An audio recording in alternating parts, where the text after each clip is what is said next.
семинара там покажу по ходу дела, каким образом этот код активировать, чтобы вы получили сертификат на 6 часов о том, что вы присутствовали на образовательном семинаре.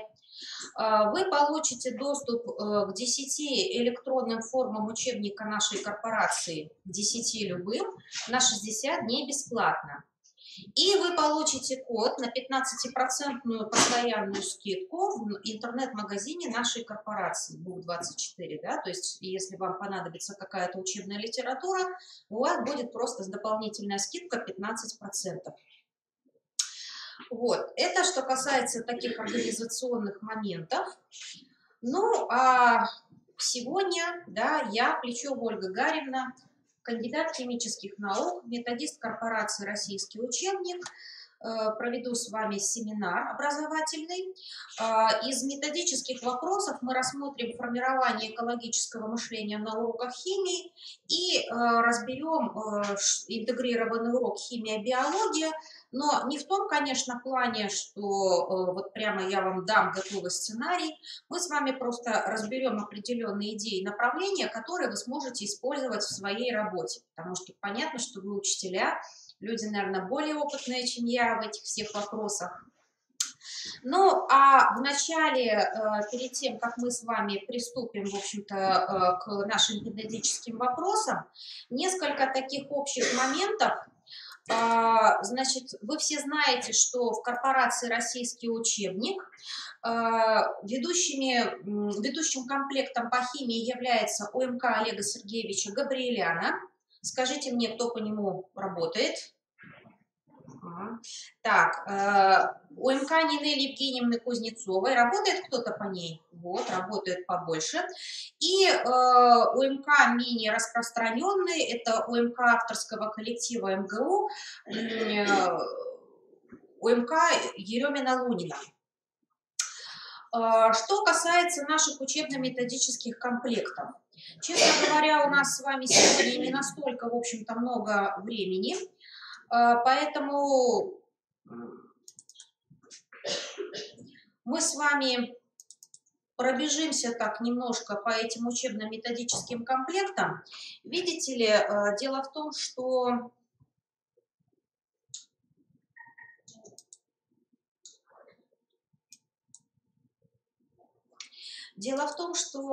новый перечень у нас не вышел. Так, понятно. Поскольку нового перечня федерального нету и до 2019 года его, по всей очевидности, не будет, то, в общем-то, ничего такого нового я вам в плане состава учебно-методических комплектов рассказать не смогу. По той простой причине, раз нет нового перечня, да, значит, в общем-то, и обсуждать нечего. Но единственное, что у нас появились кое-какие новинки в учебно-методических комплектах, и сейчас попробуем их посмотреть. Значит, ОМК Олега Сергеевича Габриэляна вы все, в принципе, знаете хорошо, да, уважаемые коллеги? Значит, достаточно полный УМК, что хорошо, он снабжен пропедевтикой, пропедевтическим курсом 7 класс. И, кстати, немножко отвлекаясь, хочу сказать, что вот в концепции преподавания предмета химия, которая подана сейчас, которая подана на экспертизу, мы ждем ее утверждения, вообще внесена рекомендация по введению химии с 7 класса. То есть 7 класса 1 час. Да, будет здорово, если действительно концепцию примут в таком ключе, и у нас с вами появится дополнительное время. Ну, значит, комплект, да, 8-9 класс, 10-11 базовая углубленка, есть рабочие программы, то есть комплект полный. Вы знаете, что у Олега Сергеевича такое достаточно своеобразное построение курса, да, он считает, что лучше рассматривать теоретические моменты, вопросы в самом начале курса, но и в логике его, скажем так, построения преподавания вот этого предмета, это действительно так, потому что с понятием атом дети уже знакомы с уроков физики, потому что физика начинается на год раньше, да, значит, они знают о том, что все состоит из атомов, значит, из атомов, и дальше мы идем к периодическому закону, да, из атомов состоят элементы, Что такое элемент, понятие сразу дается. Мы с вами знаем, что в природе встречается, кто помнит, сколько элементов вообще всего? Сколько? В природе 89. 89, да? 89 элементов, потому что все остальные элементы, которые содержатся в таблице Менделеева, они искусственно получены, хотя и, безусловно, вписываются в логику периодического закона. 89 элементов, значит, соответственно, да, мы разбираем, что такое химические элементы. Мы говорим о том, что, а вот простых веществ у нас уже не 89, а сколько? Порядка 400. И это возможно почему? Аллотропия, да, то есть мы разбираем с вами понятие аллотропия, мы разбираем понятие изотопы еще на этом этапе. Ну, а дальше уже, поскольку мы разобрали простые соединения, значит, дальше мы переходим к бинарным соединениям, ну и уже дальше плавно, да, перетекаем к рассмотрению химии в динамике. Значит, химия в динамике начинается с теории растворов, причем сразу в свете теории электролитической диссоциации, чтобы детей не путать, потому что сейчас уже, в общем-то, именно эта теория, да, является общепринятой, поэтому, не вдаваясь в какие-то исторические концепты, мы сразу разбираем именно эту теорию. Ну и дальше уже в 9 классе мы там идем по химии элементов. Поэтому в его логике построения курса такой подход оправдан абсолютно. Вы знаете, что учебно-методический комплект написан достаточно таким простым, ярким языком, чтобы был понятен большинству детей. В общем-то, есть задания и творческие, есть задания и такие ценно-смысловые. Комплект полностью соответствует концепции федерального государственного образовательного стандарта, на который мы переходим с вами с следующего учебного года. Значит, что касается вводного курса, коллеги, скажите мне, пожалуйста, кто-то его ведет? Нет. Значит, обратите, пожалуйста, внимание на книжечку, которая называется «Практикум». Практикум к 7 классу. В практикум, как вы понимаете, вынесены, в общем-то, эксперименты лабораторные, да, демонстрационные опыты и, самое главное, домашний эксперимент. Домашний эксперимент – это то, чем можно разнообразить наш с вами курс даже в 8 классе, потому что, с одной стороны, это формирует мотивацию на изучение предмета, с другой стороны, это позволяет сформировать навыки исследовательской работы именно в плане вот предмета химия. С чего-то же мы должны с вами, безусловно, начинать, да? Вот. Поэтому я советую посмотреть вам, какие домашние эксперименты представлены вот в этом практикуме. Обычно это хорошие результаты дает, потому что затрат, в общем-то, финансовых это не требует практически никаких. Требования техники безопасности, понятно, что никто и не предполагает, что дома дети будут работать с какими-то серьезными химреактивами, да? Но зато позволяет им показать именно прикладное значение предмета. Вот. Курс 8-9 класса такой достаточно полный, и что особенно приятно, соавтор Олега Сергеевича Габриэляна Лидия Ивановна Асанова, вы ее знаете, да? Вот, Лидия Ивановна Асанова написала технологические карты 8 и 9 класс КМК Габриэляна. Еще более приятно для вас будет то обстоятельство, что эти технологические карты можно скачать с нашего сайта бесплатно в разделе «Методическая помощь». Я вам покажу еще, напомню, где это можно взять на нашем сайте, на сайте корпорации. Единственное, что вы туда должны зайти как авторизованный пользователь, то есть в личный кабинет свой зайти, да? Вот. Ну, в общем-то, весь перечень пособий вам, я думаю, что хорошо знаком, поэтому я не думаю, что мы с вами будем как-то долго на этом деле останавливаться. В рабочих тетрадях, да, вы увидели, что в соответствии с требованиями в ГОС, значит, задания на метапредметные и личностные результаты помечены специальными литерами. Ну, детям это, наверное, не важно, а учителю поможет потом это писать в отчет. Тетрадь для оценки качества знаний, хорошее, в общем-то, пособие, интересно еще и тем, что предполагает такой бальный подход к оцениванию результатов. То есть здесь уже есть рекомендации, сколько баллов стоит какая работа, да, вернее, какое задание. Ну, будем говорить так образно. Значит, всего за проверочную работу ребенок может набрать 100 баллов, и есть рекомендации, как это перевести в пятибалльную шкалу. Ну, думаю, мы не будем углубляться. Понятно, что такая система оценивания, такой подход, он вызван тем, что в связи с переходом на ВУЗ опять поднялся вопрос о том, что нынешняя система оценивания не позволяет адекватно, да, получить представление об успехах ученика. И особенно это важно, когда мы говорим с вами даже не о проверке, собственно, знаний, а о диагностике.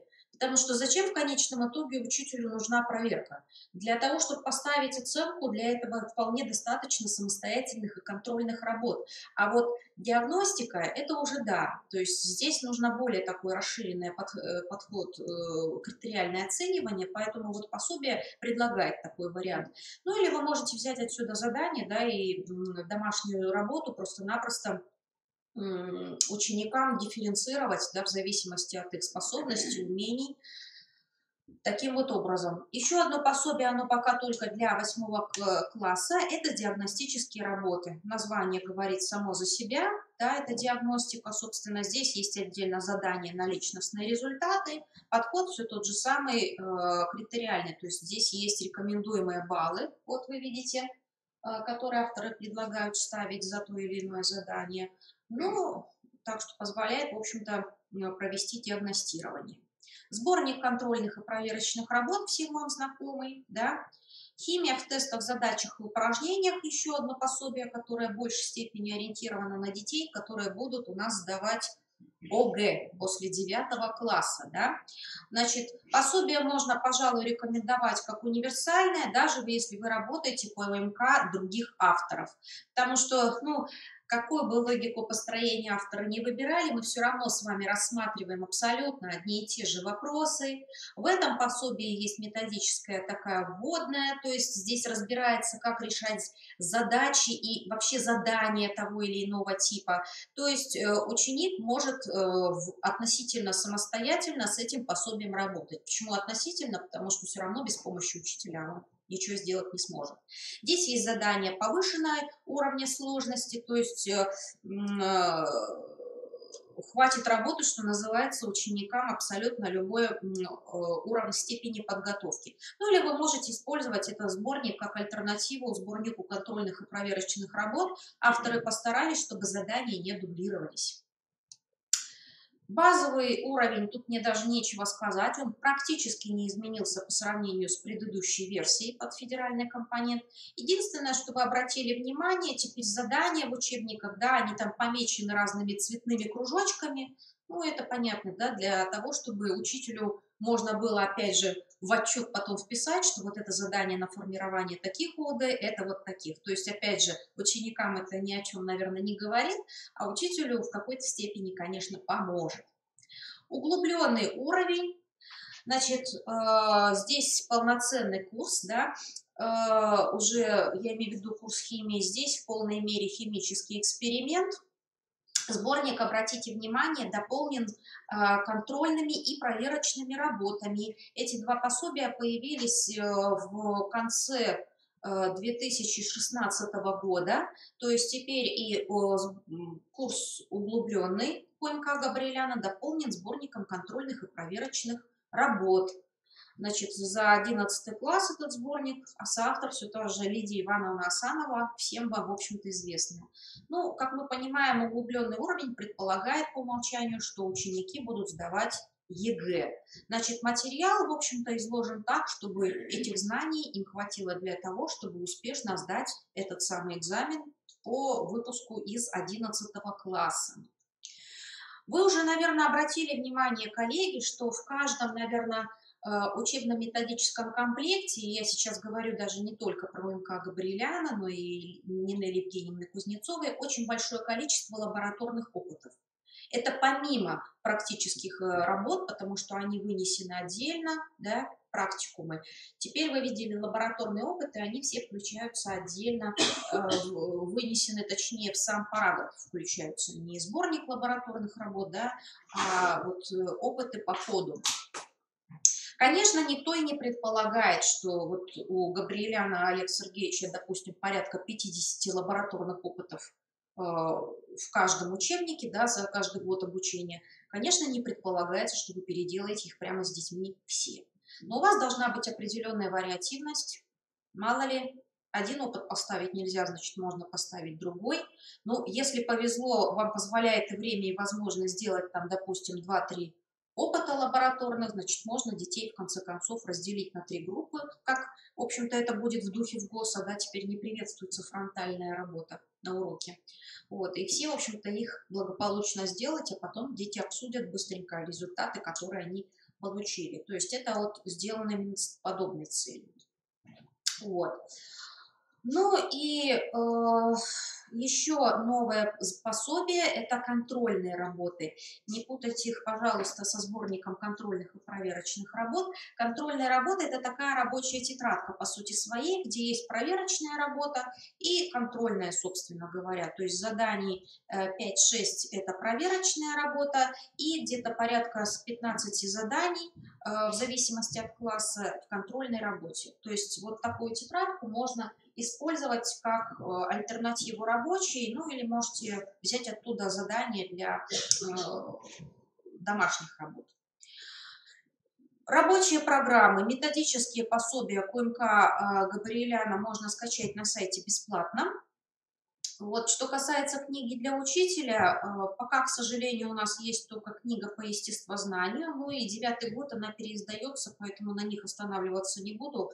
Здесь, в общем-то, ничего нового не появилось. У Нинель Евгеньевны Кузнецовой курс начинается, вы знаете, с 8 класса. Тоже курс абсолютно полный, то есть 8-9 класс базовый углубленный уровень присутствует. Рабочие программы, единый сборник, тоже можно, в общем, посмотреть на сайте. Ну и вы знаете, что здесь комплект, курс построен в историко-логическом ключе. Да, то есть это классическое построение курса. Это комплект единственный, пожалуй, наверное, в котором хорошо очень раскрытые формы организации научного знания.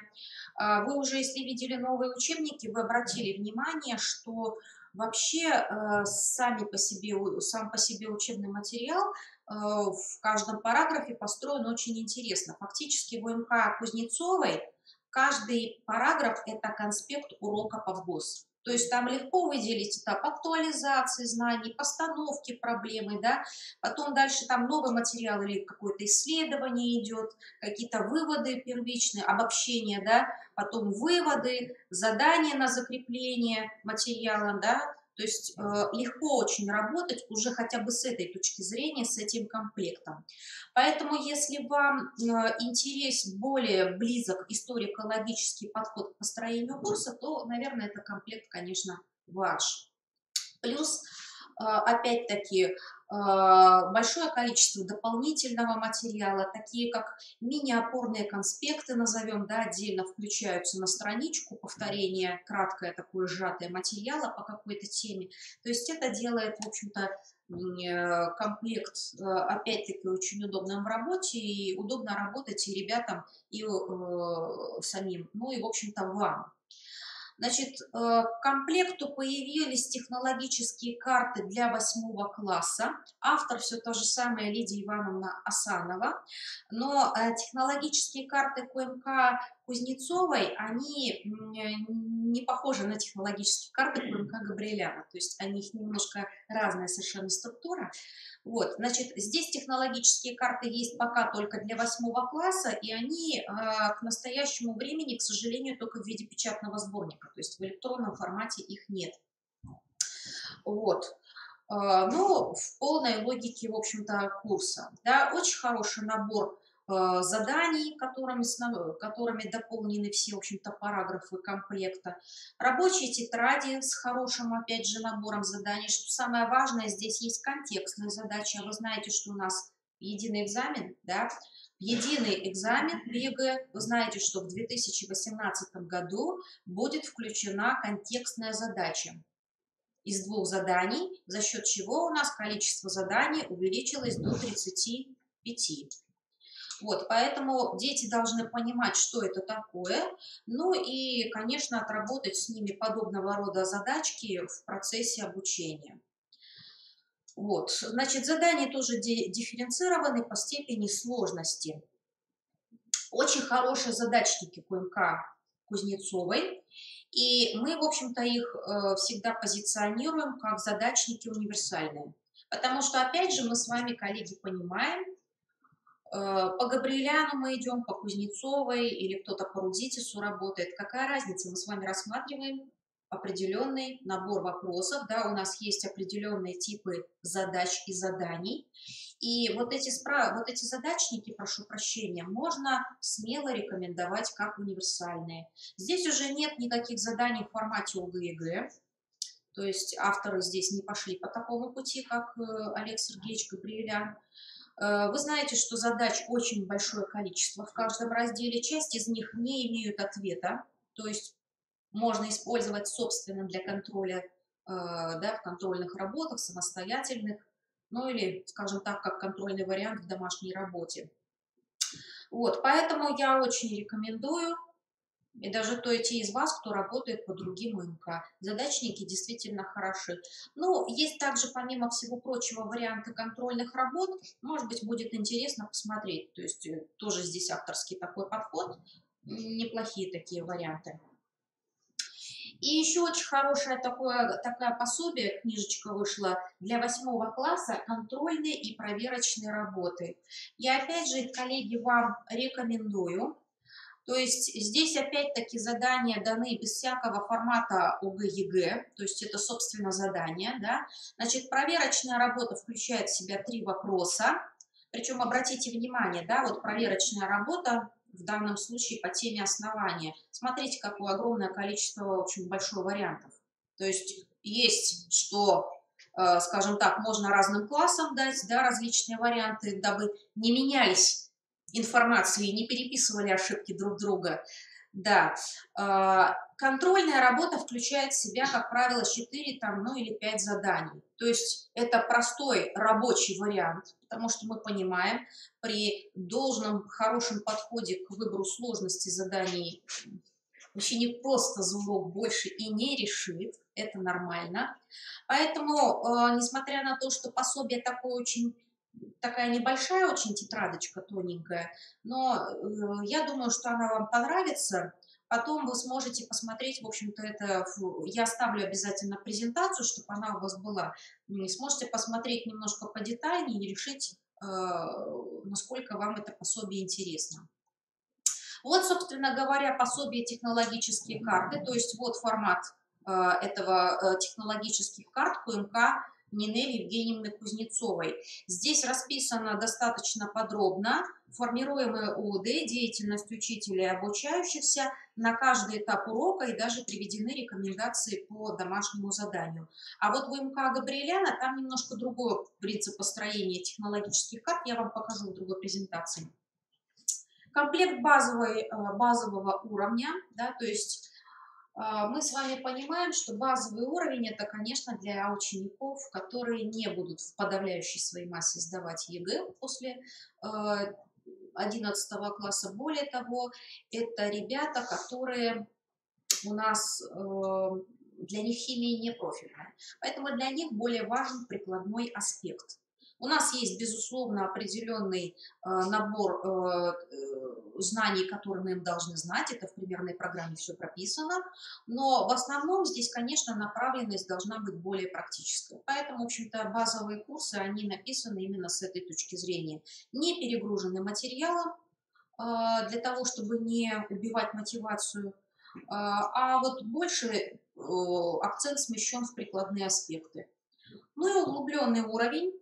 Здесь уже понятно, что мы детей целенаправленно, в общем-то, готовим к тому, что они будут сдавать ЕГЭ, и самое главное, потом в дальнейшем с большой долей вероятности им химия понадобится и при обучении в высших учебных заведениях. Поэтому здесь и курс построен соответствующим образом. Принцип построения параграфа все тот же, то есть фактически конспект урока под ВГОС. Вот. достаточно большое количество материала в нетекстовой форме, то есть это какие-то схемки, таблицы, чтобы это, во-первых, было проще запоминать, во-вторых, чтобы ученики умели работать с информацией в любой форме представления. Вот. Но и есть часть заданий, которые приведены в формате ЕГЭ. Это для того, чтобы, естественно, с ребятами можно было потренироваться. И два задачника. Задачники, кто работает по ОМК Кузнецовой, знает, здесь задачники для старшей школы, они не делятся на базовый углубленный уровень. Там по абсолютно избыточному принципу они построены. Там заданий хватит всем и даже углубленному уровню с переизбытком. Последние главы в задачниках, они просто все наполнены заданиями без правильных ответов. То есть для контроля вполне себе подойдет. Я не помню, в прошлый раз я рассказывала ли вам про вот это вот пособие, два пособия. Значит, у нас вышли, они не привязаны к ОМК, но они вышли под брендом Винтанограф. Это два сборника: органическая химия в тестовых задачах и общая неорганическая химия в тестовых заданиях. Значит, автор Марат Анварович Ахметов, я думаю, что вы все его знаете, заочно, по крайней мере, да? Кто-то, может быть, и очно. Значит, здесь по каждой теме сборники не привязаны к ОМК, просто по каждой теме, которая изучается в 10 и в 11 классе, а вы видите, да, что это на старшеклассника просчитано, приводится набор заданий в тестовой форме, без привязки к формату ЕГЭ. Зачем нужны эти сборники тестовых заданий? Ну, тестовое задание нужно для чего? Для того, чтобы достаточно быстро можно было проверить знания ученика по определенной теме. Причем бытует такая точка зрения, что задания в тестовой форме не позволяют проверить, насколько действительно ученик усвоил тот или иной материал, потому что это угадайка. Ну, сразу могу сказать, если кто-то из вас составлял сам тестовые задания, то вы знаете, что это зависит исключительно от таланта того, кто составляет это самое тестовое задание. Тем более, что они могут быть разными. Да, здесь есть задания простые, по принципу выбрать правильный ответ, но есть задания и непростые, на которые, прежде чем ответить, нужно будет сделать почти все или очень хорошо подумать.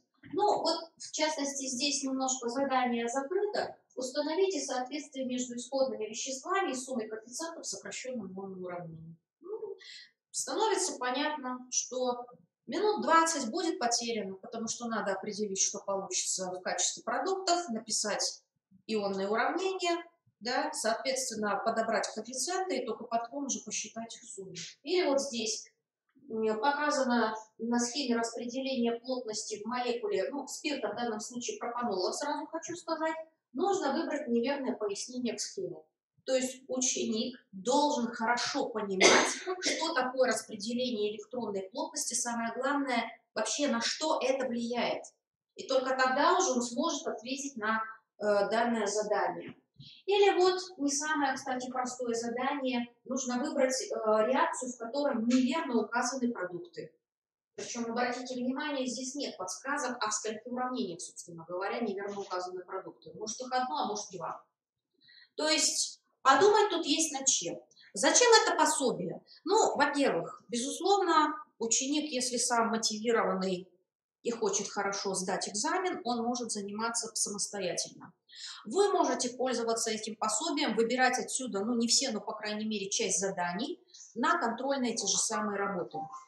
Потому что, согласитесь, коллеги, задание в тестовой форме, оно полностью снимает претензии, которые иногда возникают к учителю по поводу субъективности в подходе к оцениванию. С тестом все просто. Ты либо правильно ответил, либо ты неправильно ответил. И здесь не может быть двух вариантов, и обсуждать здесь нечего. Ну и, конечно, достаточно часто этим пособием пользуются учителя, коллеги ваши, как раз когда готовят ребят именно к ЕГЭ, ОГЭ. Проверить знания, да, на входе, на выходе, когда мы с ними повторяем какой-то материал. Может быть, кто-то из вас дополнительно занимается с другими учениками, ну, я имею в виду репетиторство, да, значит, соответственно, это не ваш ученик, вы должны понимать, с чем ребенок в голове пришел, и, собственно говоря, что у него на выходе, естественно, будет. Поэтому пособие вот хорошее.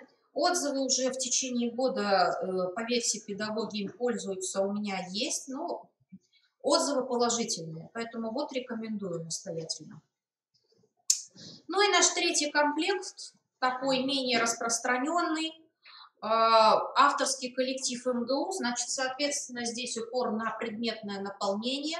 Комплект сложный. Я не знаю, кто-нибудь из вас видел вообще эти учебники, коллеги? Вы видели, да? То есть комплект сложный, скажем так, для восприятия. Но, да, он направлен на полное, глубокое понимание химии. Поэтому кому он подойдет? Профильным лицеем, профильным классом, если такой подход, эти учебники понравятся педагогу. Детям, которые у нас готовятся к экзамену, дети, которые готовятся на олимпиады. Комплект очень интересный, поэтому я, скажем так, не буду особенно долго о нем рассказывать. Вы можете посмотреть его в формате электронной формы учебника. Наверное, это будет проще, быстрее и правильнее, чем я вам сейчас буду рассказывать. Значит, комплект очень интересен своими заданиями, потому что вообще перед комплектом задача рассказать, не просто дать глубоко химию, но и рассказать о ее практической значимости в простой жизни. Здесь есть очень интересный подход к описанию химических свойств веществ и реакций. То есть химию авторы постарались здесь дать, как они сами говорят, реальную, а не бумажную. То есть как это в действительности. Есть резюме в каждой главе, очень большое количество заданий, поскольку комплект не дополнен ни сборником контрольных и проверочных работ, ни задачником. Значит, основной инструмент учителя – это учебник. Вот. Хороший иллюстративный ряд, интересные эксперименты, есть отдельный раздел занимательные опыты по химии, хорошее очень приложение. Я рекомендую вам просто посмотреть этот комплект на предмет дополнительного литературы к своему курсу. Построение курса в средней школе такое достаточно близкое к классическому, к историко-логическому подходу, но своеобразная подача материала. Поэтому, например, в 8 классе в этом комплекте меньшее количество задач разбирается по сравнению со всеми остальными.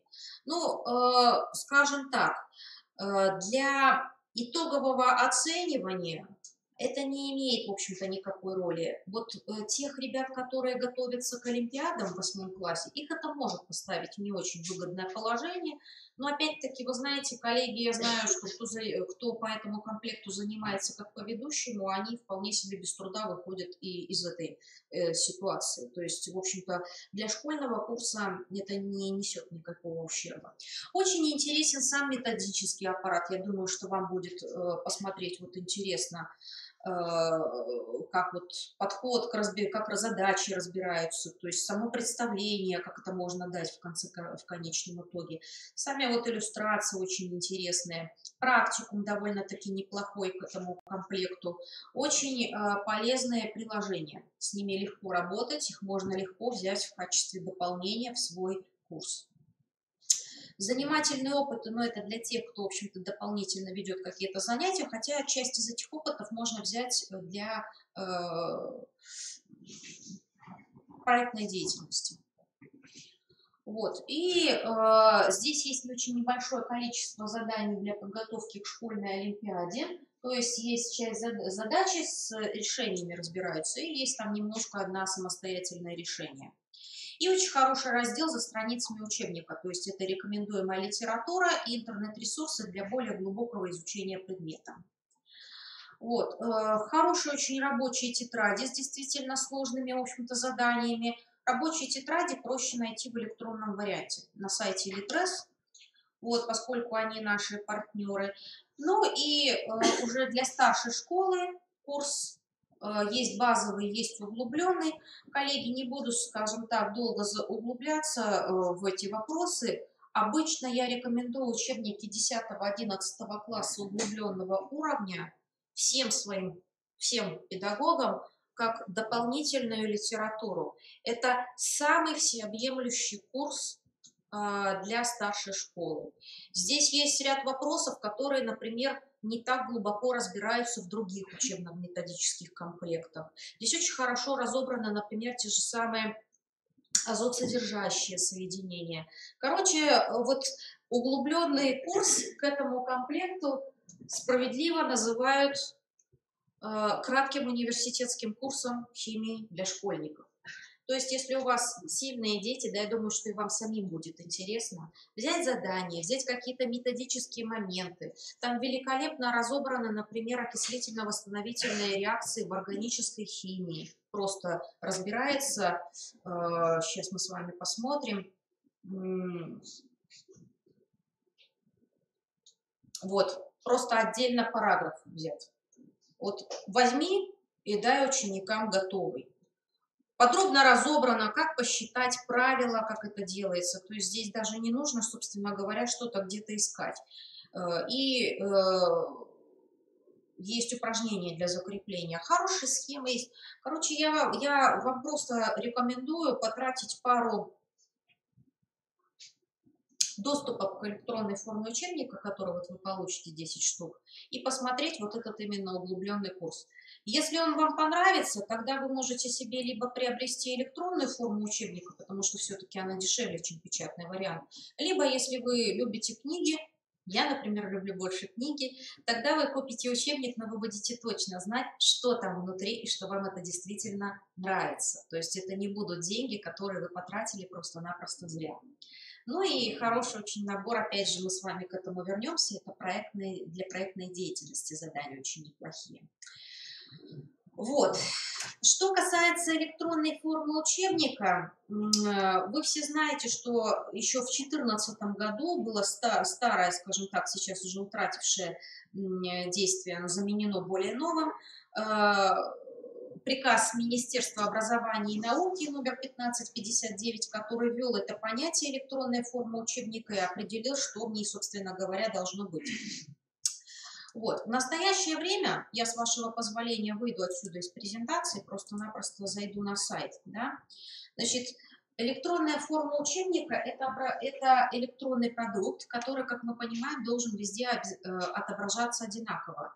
Планшет, компьютер, ноутбук, у кого-то старый компьютер или ноутбук, у кого-то там iPad. Но я не исключаю такого варианта. Это мы с вами не можем себе такое позволить, а у учеников ведь у наших у некоторых есть. Вот, везде должно содержание отображаться одинаково. Поэтому все эти технические вопросы решает образовательная платформа Лекта. Это наше подразделение, в общем-то, наше детище Лекта. Вот, значит, мы сейчас с вами находимся на главной странице. Здесь вот кнопочка, видите, да, «Войти», это личный кабинет. Вы его заведете для того, чтобы получить доступ к электронным формам учебника. Здесь вот крутится еще одна акция, 5 учебников, это на 30 дней бесплатно. Вы получите 10 на 60 дней бесплатный доступ. Магазин – это для физических лиц, где можно купить любую электронную форму учебника. Здесь информация, как купить электронную форму учебника школе, поэтому я на этом даже не останавливаюсь. Это сервисы для учителей. Значит, сервисы для учителей, обратите, значит, внимание, есть к ним доступ бесплатно для зарегистрированных пользователей. Есть сервис «Классная работа». Значит, можно здесь фактически, здесь уже есть рабочие программы, материалы, но в химии еще материал пока не выложен. То есть он появится, ну, нам обещают, по крайней мере, это сделать до конца марта. То есть здесь можно будет, используя уже рабочую программу, какие-то презентации, которые здесь будут размещены, да, Здесь будут основы для календарно-тематического планирования. Здесь можно будет сделать конспект урока просто в электронном варианте с использованием элементов электронной формы учебника. То есть это то, что вы на работу пришли, и если у вас там есть компьютер, открыли, и можно воспользоваться прямо на уроке. Есть сервис «Контрольная работа». Опять же, будет по химии это подгружено. То есть контрольную работу можно провести в онлайн-варианте.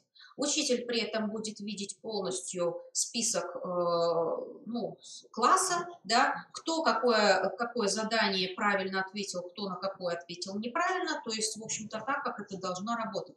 В перспективе у команды Лекта есть план привязать к платформе Лекта электронный дневник. То есть, чтобы результаты контрольной работы, например, сразу шли туда. Но это, скажем так, мы понимаем, что это все-таки вопрос времени. Есть курсы повышения квалификации. Это курсы, имеется в виду, по использованию по конструированию урока с электронной формой учебника, с использованием ЭФУ. Курсы 36-часовые. Наша корпорация имеет лицензию на образовательную деятельность, поэтому те, кто прослушает эти курсы, они получат удостоверение государственного установленного образца, да, государственного, то есть это не сертификат, а именно удостоверение. То есть то, что, скажем так, в общий командный зачет 36 часов, оно вам пойдет. Значит, стоят они 1500 рублей, дистанционная форма, то есть вы сами решаете, в какое время вы, скажем так, занимаетесь здесь, да, и вы высылаете набор документов, подтверждение оплаты, и вам придет удостоверение по почте. Вот, это то, что предоставляются сервисы для учителей. Значит, что здесь есть еще хорошего? Санпины. Это вопрос, который возникает у учителей, у родителей, то есть как долго можно пользоваться устройствами с электронной формой учебника без вреда для глаз. Кроме того, здесь есть информация о технических требованиях устройства, компьютеры, операционные системы, да, собственно говоря, что тут должно быть на устройствах, на компьютерах, на ноутбуках, на планшетах. Ну и если кому-то там из учеников интересно, это устройство Apple. Требования в основном своем вполне себе реальные. Единственное, что для портативных устройств диагональ экрана должна быть не менее 10 дюймов. На смартфоне просто не откроется. У нас эту опцию уже убрали, дабы дети не портили себе глаза. Вот, поэтому, ну, на 8-дюймовом планшете еще, в принципе, открывается, но лучше все-таки рекомендация 10 дюймов, чтобы без вреда для глаз можно было работать с электронной формой учебника. Вот, значит, информация, как зарегистрироваться, как там активировать код доступа с сертификата, это который вам придет на почту, да, для получения. То есть все это здесь есть. Кроме того, на сайте размещены приложения. Вот эти вот, видите, в самом низу, доступно для Windows, Google Play, ну и App Store. Это приложения, которые позволяют работать с электронной формой учебника без подключения к сети интернет. То есть я сейчас вам показываю этот вариант в режиме онлайн. Если вы скачаете приложение себе, к примеру, на домашний компьютер, то вы сможете учебник просто-напросто туда закачать себе на компьютер и пользоваться им без подключения к сети интернет. Но как только истекает срок действия лицензии, да, там, допустим, 60 дней это по акции, там, или кто-то купил 500 дней, то просто как к Касперскому закрывается возможность пользования. То есть это не означает, что если вы в режиме офлайн работаете, то можно будет этим учебником работать долго. Ну, понятно, электронный продукт, поэтому он должен быть защищен там от всевозможных пиратских использований. Поэтому я рекомендую вам попробовать. Вот прямо здесь есть большая кнопка «Активировать код». То есть все достаточно простой интерфейс, и вы сможете посмотреть любой учебник, да, что из себя он представляет, какие там есть электронные образовательные ресурсы, как это можно использовать. Ну зачем это надо? Раз министерство провозгласило, что теперь в федеральный перечень учебники ходят в печатной и в электронной форме обязательно, значит мы понимаем, школы будут закупать, учителей обяжут этим делом пользоваться. Пока еще эта информация, скажем так, это все протекает в формате добровольной. вариант, но мы понимаем, что скоро станет и принудительным. То есть в любом случае, поскольку раз учебник в перечне в той и другой форме, значит в школе он должен быть в той и другой форме. Тем более, что обучающиеся участники образовательного процесса, а это прежде всего еще ученики, помимо нас с вами, они имеют право выбирать, чем они пользуются, той или другой формой. Поэтому посмотрите, что из себя представляют эти учебники. Вот. Акцию вот эту 5 учебников бесплатно, которая тут крутится на 30 дней, вы можете смело рекомендовать родителям тех учеников, которые вдруг заинтересовались. Чтобы не тратить много времени, вот отправьте их на сайт Лекта, скажите, что там есть эта акция, потому что она рассчитана не на учителей конкретно, а на любого пользователя, чтобы он имел возможность посмотреть, что это такое. Стоит электронный учебник 149 рублей на 500 дней для физических лиц, то есть просто для покупателей в розницу, что называется, или 75 рублей, это стоит книговыдача уже для школы. Но информацию про школу я вам особенно не рассказываю, потому что вы не библиотекари. Вот. Если понадобится, значит здесь это можно легко найти, всю необходимую. Разница в 2 раза просто. Если школа закупает, то 75 рублей, если физические лица, то 149 рублей. В том и другом случае, в общем-то, деньги достаточно небольшие, вот, поэтому вполне себе достойный такой продукт. Вот это что касается платформы Лекта. Ну и 2 слова про наш сайт. Вы все на нем бываете. Вы смотрите наши вебинары, коллеги, да? Вот, сейчас мы с вами запустим его. Драфавентана. Значит, корпорация «Российский учебник», да, но сайт у нас под старым, скажем так, еще адресом электронным. Значит, вот наша заглавная страница нашего сайта. Вот. Здесь анонс новостей. Здесь, обратите внимание, прямо приняли участие в семинаре, инструкция, как получить сертификат. Это вот я вам выдам памятки, да, то есть здесь прямо объяснение подробное, как вот этот код, куда его вбить, как получить сертификат. То есть вы не запутаетесь, что называется. Разделы «Методическая помощь по предметам». Вот, собственно говоря, вебинары, да. Давайте-ка их откроем. Сейчас выберем с вами предмет химия. Куда-то он тут у нас, вот он ушел. Есть анонсы тех вебинаров, которые еще только будут, и вебинары, которые уже прошли. Обращаю ваше внимание на вот этот цикл вебинаров «Готовимся к ЕГЭ по химии» по частям. Да? Их ведет Марат Анварович Ахметов. Кто-то из вас, я так понимаю, уже их смотрел. Вы обратили внимание на такой интересный их формат. Значит, эти вебинары проводятся в рамках инновационного проекта с Братским институтом развития образования. Эти вебинары – мастер-классы для учеников старших классов, для 11-классников, простыми словами, которые будут сдавать ЕГЭ. Поэтому они будут интересны не только вам, учителям, но еще и тем вашим ученикам, кто будет сдавать ЕГЭ.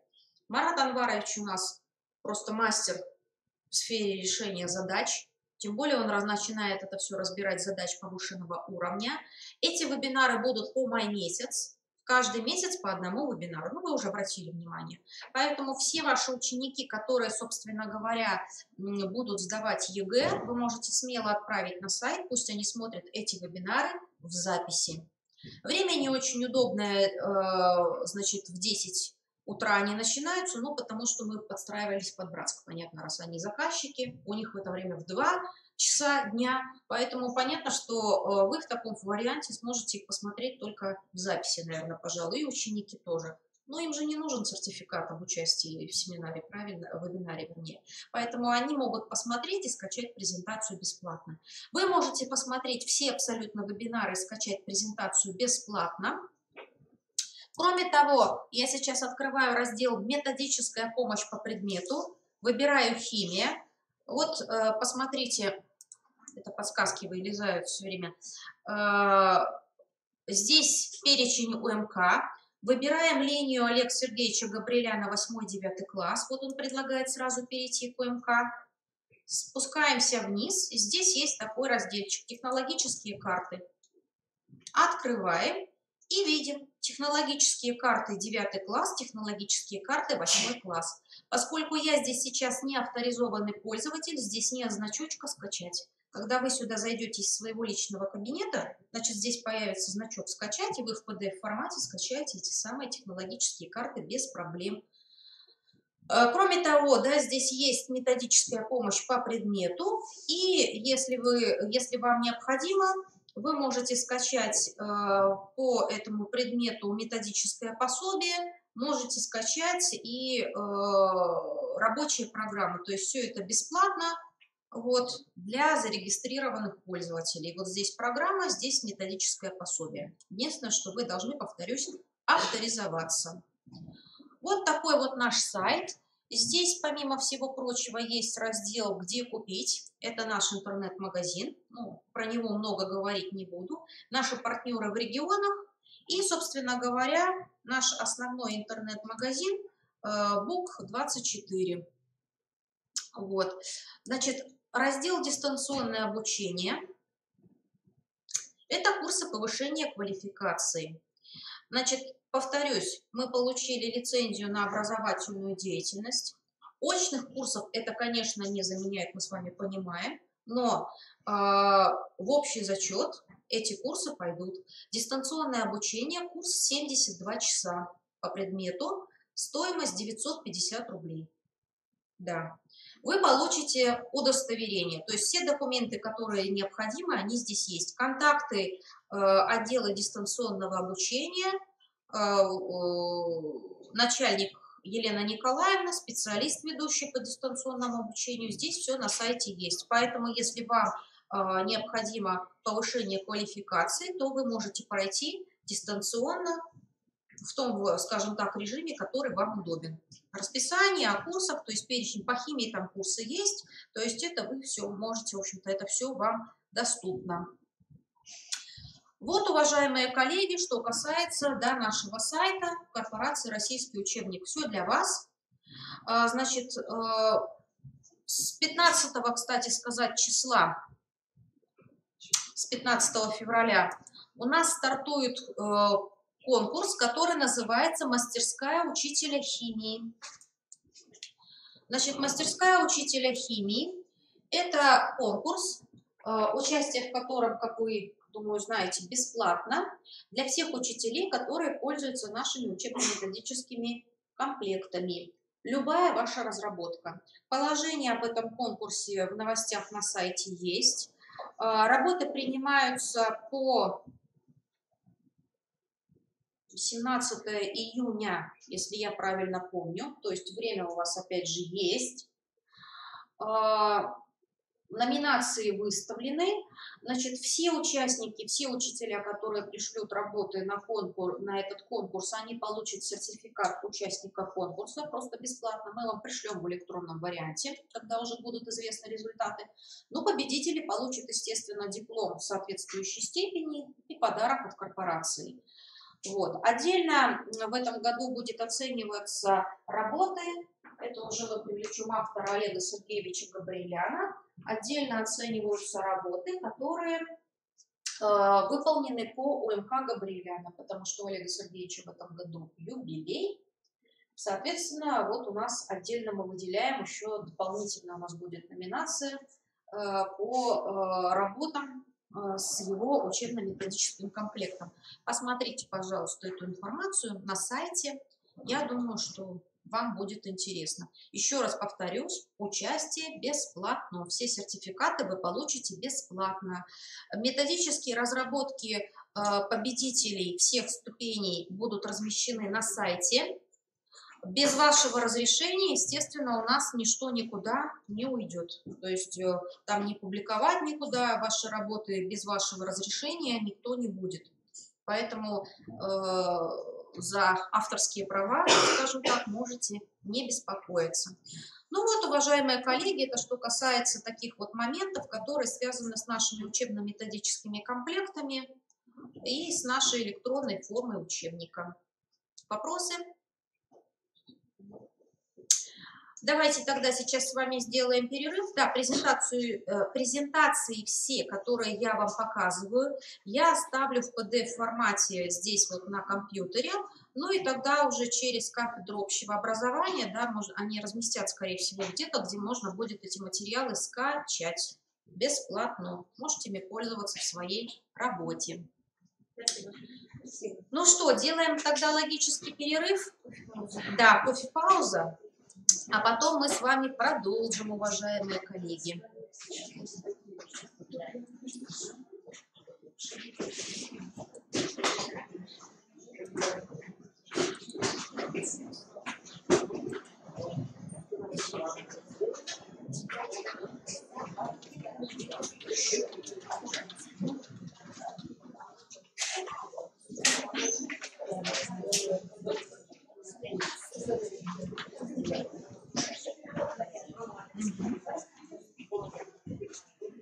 Спасибо.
Памятку получить? Да, да.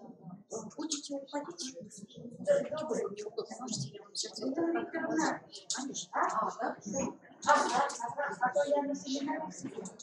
Так, сейчас я посмотрю, где у меня урок.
Так.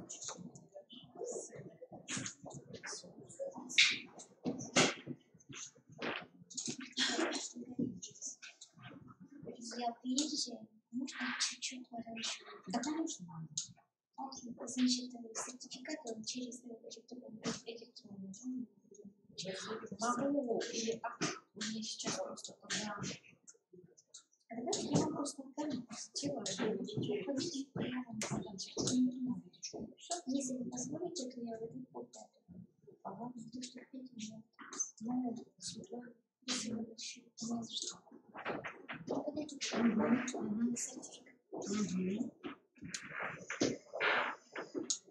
Кстати, коллеги, хотите, я вам еще оставлю, знаете, что дополнительно?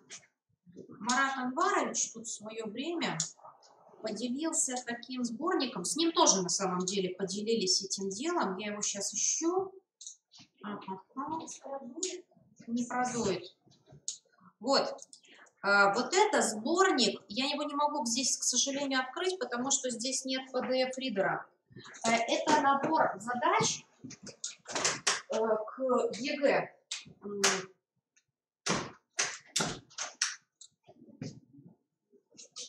Задач номер 34, вот то, что идет 34 номер, и 35. Не могу показать. Короче, это подборка заданий номер 34 и номер 35.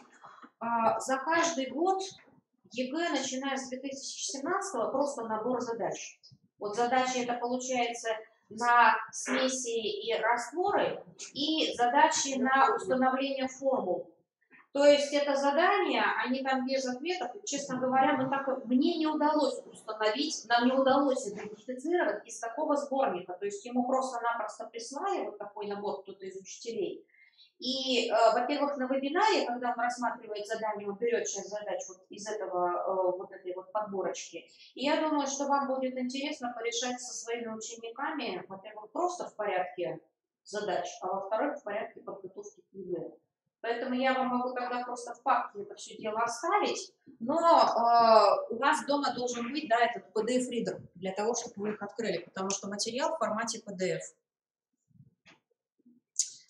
Вот, тогда я это дело сейчас папочку просто к вам сюда перекину. Задачи без повторов идут, вот, поэтому можно будет с ними работать. Так, мы с вами рассматривали химия.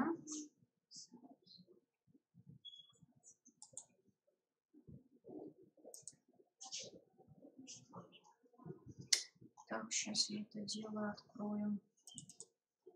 Химия новая. Так, вот это у вас будет по проектной деятельности. И химия, биология. Химия, биология. Почему-то я не вижу ее здесь в PDF-формате.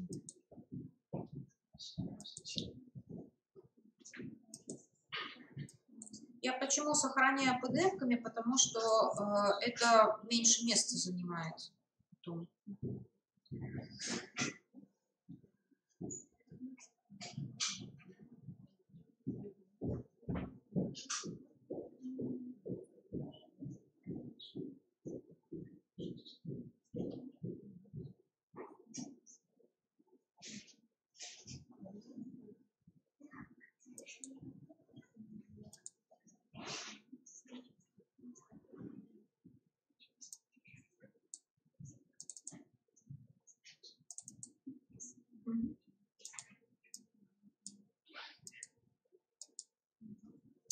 Так что вот, будет вам папка, и отсюда материалы потом уже будут размещены.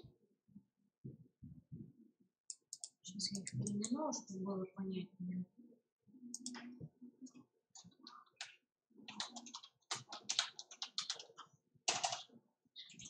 Так, все, не будем их открывать. Вот, так что все это дело у нас с вами будет.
Ну что, давайте тогда с вами, коллеги, продолжать. Значит, все подтянутся, да? Я так понимаю, что ушли недалеко. Значит, следующий вопрос, который мы с вами разбираем, это интеграция химии и биологии. Значит, разбираем сегодня с вами. И, как удалось уже понять, обратной связи просто нет. С нами сегодня на связи гостеприимная Воркута. Поэтому коллегам из Воркуты отдельный привет. Значит, кто смотрит нас сегодня по скайпу, да, из Воркуты, от вас, Ольга Валентиновна, я попросила через кафедру общего образования составить списки участников. Обязательно, пожалуйста, укажите свою действующую электронную почту, и я вам тогда на электронную почту сама активирую сертификат, и вам придет ссылка, значит, письмо автоматической рассылки с сайта Дрофа Винтана. Это будет в течение нескольких дней, ну, во вторник самый максимум. Я вам отдельно еще напишу, собственно, письма о том, чтобы вы эти письма ловили, чтобы вы смотрели письмо автоматической рассылки, чтобы оно не ушло в спам, и вы получите сертификат и, опять же, доступ к электронной форме учебника и скидку 15% на литературу нашего интернет-магазина вот таким вот образом, поскольку печатные памятки я вам раздать не могу. Ну и мы продолжаем с вами вопрос интеграции химии и биологии. Мы с вами все знаем о том, что федеральный государственный образовательный стандарт, который у нас будет с 2018 учебного года уже в 8 классе, все переходят в школы, да, если до этого это были какие-то единицы, экспериментальные моменты, то сейчас все 8 классы переходят без обсуждения. Ну и, соответственно, мы, как учителя химии, сталкиваемся с тем, что мы уже будем вести предмет по ФГОС. Мы с вами знаем, что федеральный государственный образовательный стандарт, помимо всего прочего, весьма большое внимание отводит именно такому целостному восприятию предметов в сознании обучающихся. Химия и биология – это предметы, как мы с вами понимаем, вообще очень серьезно взаимосвязаны. Ну что заговорить, у нас учителя достаточно часто химики и биологи, да, то есть совмещают две специальности. Когда мы с вами преподаем, да, ну, что греха таить? Вы все знаете такую проблему. Дети воспринимают учебные предметы довольно-таки разрозненно. Ну, что, опять-таки, далеко ходить за примерами. Строение атома на физике они рассматривают? Рассматривают. На химии рассматривают? Рассматривают. И каждый раз с чистого листа. Они не воспринимают это как то, что они рассматривают вообще-то на физике и на химии одну и ту же теорию, по большому-то счету. К сожалению, этому обстоятельству способствует еще и то, что терминология бывает различается. Та, которая принята в физике, и та, которая принята в химии. С биологией не меньшие проблемы, потому что мы с вами разбираем, в общем-то, на химии мы рассматриваем с вами свойства веществ, но когда дело доходит до фактического применения это в контексте биологических знаний, у детей сразу начинаются проблемы. Решить полностью, вообще проблема вот такого интегрированного подхода к обучению, это, конечно, большая проблема. Она не сегодня началась, и я подозреваю, что не на введении в ГОСа эта проблема и закончится. Но, тем не менее, каким-то образом внести свой вклад в разрешение этой ситуации стоит попытаться. Тем более, что когда мы с вами говорим об интеграции предметов, это показывает опять-таки практическую применимость знаний, которые ученики получают у нас с вами на уроках химии и биологии. Почему у нас дети так не любят химию? А, кстати, они на самом деле не особенно любят и биологию. Они и физику не любят. Потому что они не понимают, зачем им это надо. Ну где им в жизни это пригодится? Мы с ними разбираем долго и упорно. Если с биологией там еще все бывает как-то более очевидно, потому что вроде как мы рассматриваем строение, там, анатомию, да, человека, мы-то разбираем какие-то вопросы общей биологии. В конце концов, там еще как-то им более или менее понятно. На химию они не понимают, зачем мы разбираем вообще. И это действительно поразительно, потому что при всем при том, что без химии никуда, мы с вами сталкиваемся в современном обществе с таким явлением, как, не побоюсь этого слова, хемофобия. Люди не любят химию как предмет, но при этом каждый второй считает, что он разбирается в целом ряде вопросов. Ну, достаточно посмотреть на публикации, которыми у нас пестрит интернет. Каждый журналист считает, что он здорово разбирается в химии, как только он кинул в публикации пару околонаучных зачастую терминов. Про экологию я уже молчу вообще. Значит, какие у нас сейчас есть, да, проблемы изучения естественно-научных предметов? Собственно, мы с вами все вот эту ситуацию знаем. Во-первых, предметы естественно-научного цикла у нас вводятся в изучение не единомоментно, а поэтапно. С одной стороны, это оправдано. Раньше всего, естественно, ученики начинают изучать географию и биологию, это понятно, особенно биологию, наука о жизни. Потом они изучают физику, потому что физика дает общие закономерности, да? Биология изучает жизнь, физика издает общие закономерности, а химия объясняет, почему это так происходит. На самом деле мы изучаем на физике, на биологии, на химии и на географии заодно абсолютно одни и те же объекты, только немножко в разном контексте. Дети этого не понимают. Недостаток часов, и что уж тут греха таить, приводит к тому, что у нас смещается изучение всех абсолютно предметов естественно-научного цикла фактически в теорию, в информационно-фактологическое изложение. У нас не хватает времени для того, чтобы показать детям прикладной аспект. И это тоже добавляет проблем. Соответственно, отсюда вытекает еще одна проблема – это доминирование репродуктивной деятельности обучающихся. Но с этим у нас призван бороться в ГОС, потому что теперь, вы знаете, у нас ставится задача научить учиться, а не в первую очередь дать какие-то определенные знания. Ну, что мы получим на выходе, в общем-то, посмотрим. И отсутствие творческой деятельности. Кстати, скажем так, решение вот этой проблемы, оно отчасти в выполнении проектов по соответствующим предметам. Значит, проблемы изучения химии, в общем-то, в школе всем известны. Я даже на этом особенно долго останавливаться не буду, потому что мы с вами их уже все успели перечислить. Да? Еще на этапе, когда даже часть из них, еще на этапе, когда разбирали ОМК. Значит, у нас фактически нет химического эксперимента. И если в 8-9 класс основная школа, мы говорим о том, что он сокращен, на базовом уровне он отсутствует вообще как таковой. И это отдельная беда. Вот. Наличие либо отсутствие статуса непрофильной дисциплины.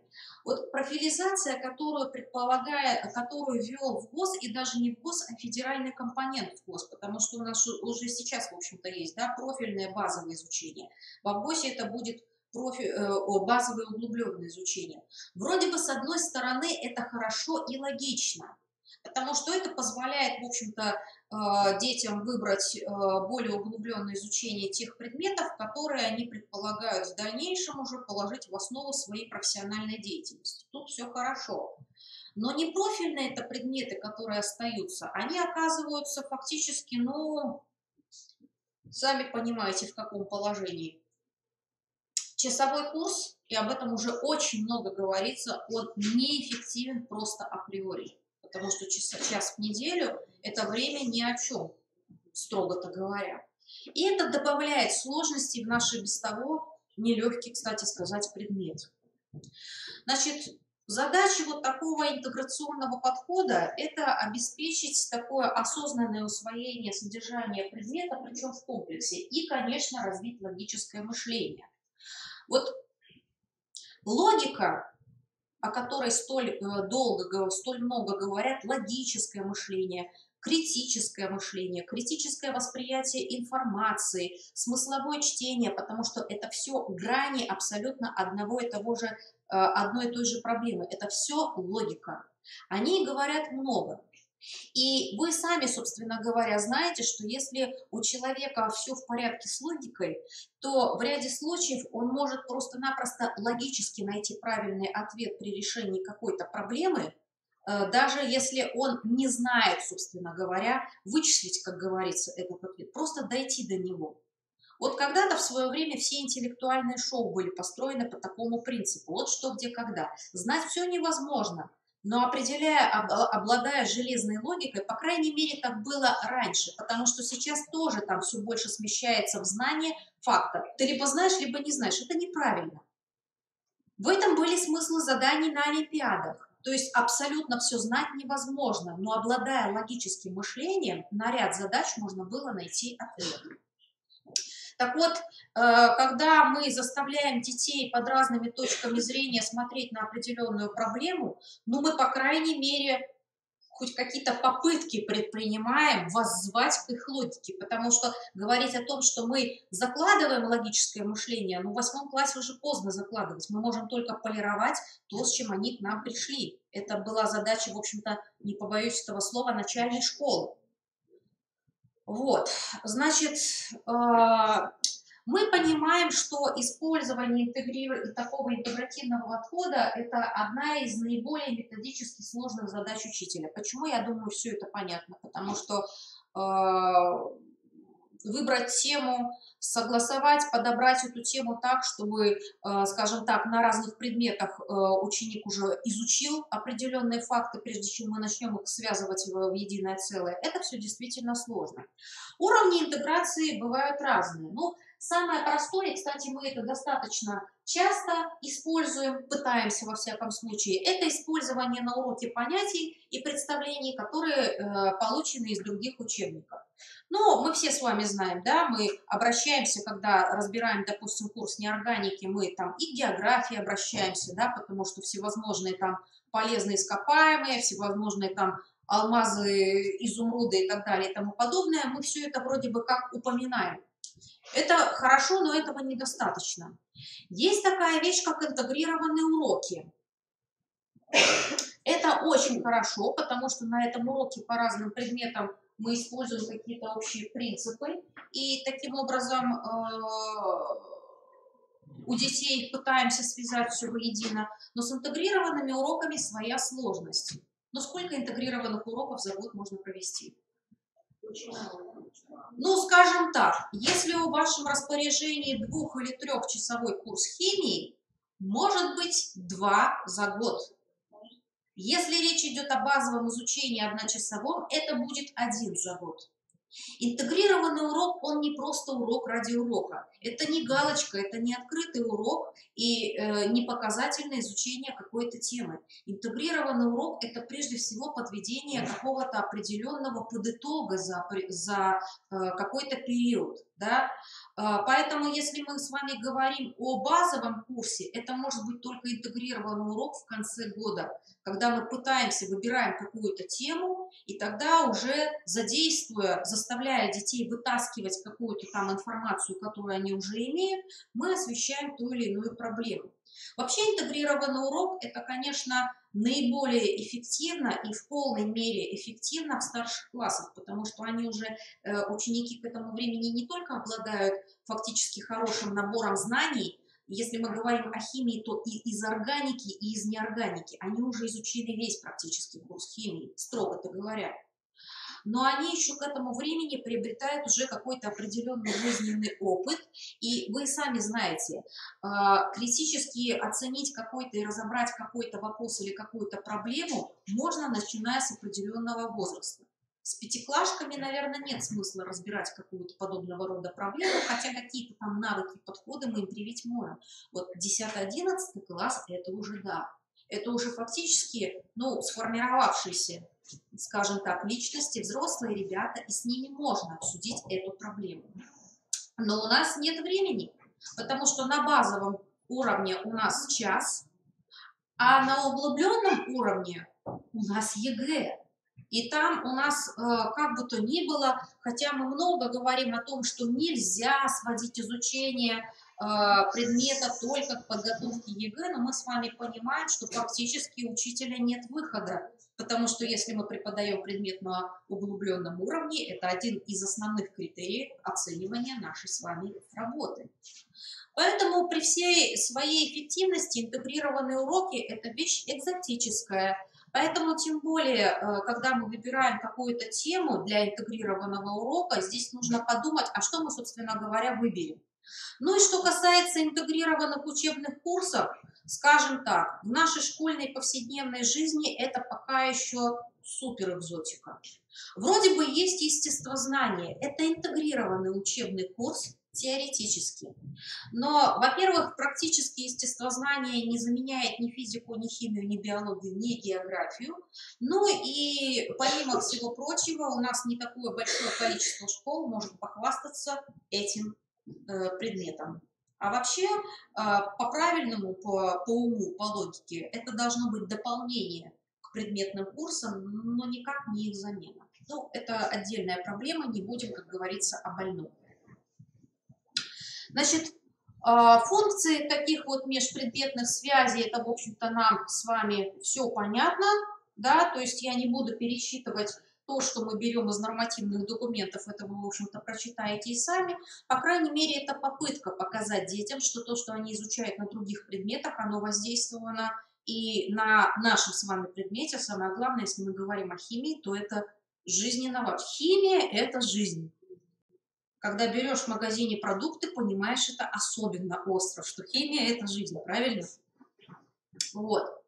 Значит, виды межпредметных связей, какие они существуют, да, я тоже не буду, в общем-то, вам перечитывать это дело,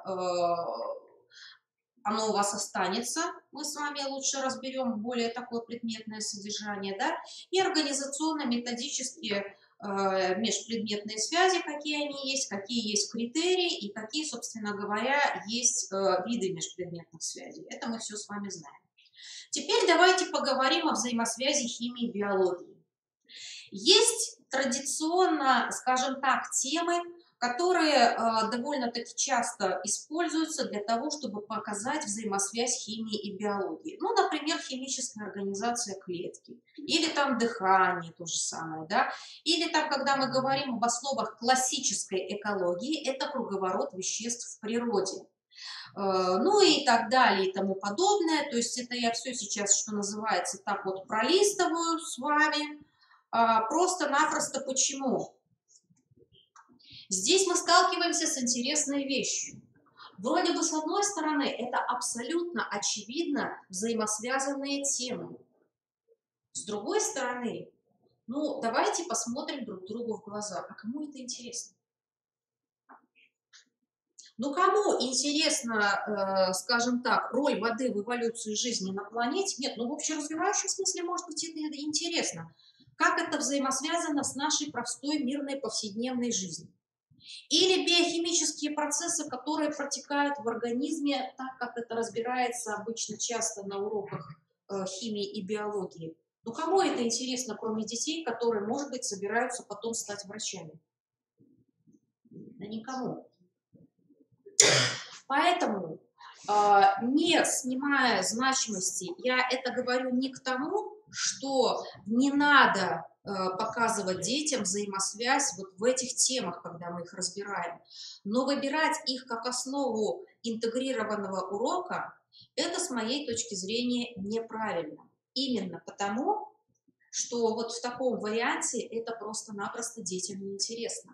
А интегрированный урок, самое главное, прежде всего, должен ребят заинтересовать. Он должен дать им практическую какую-то информацию, практически полезную. Поэтому вот когда мы с вами говорим, например, о тех же самых, давайте-ка с вами посмотрим, что здесь. Человек и его здоровье, вот лекарство и человек и его здоровье, да.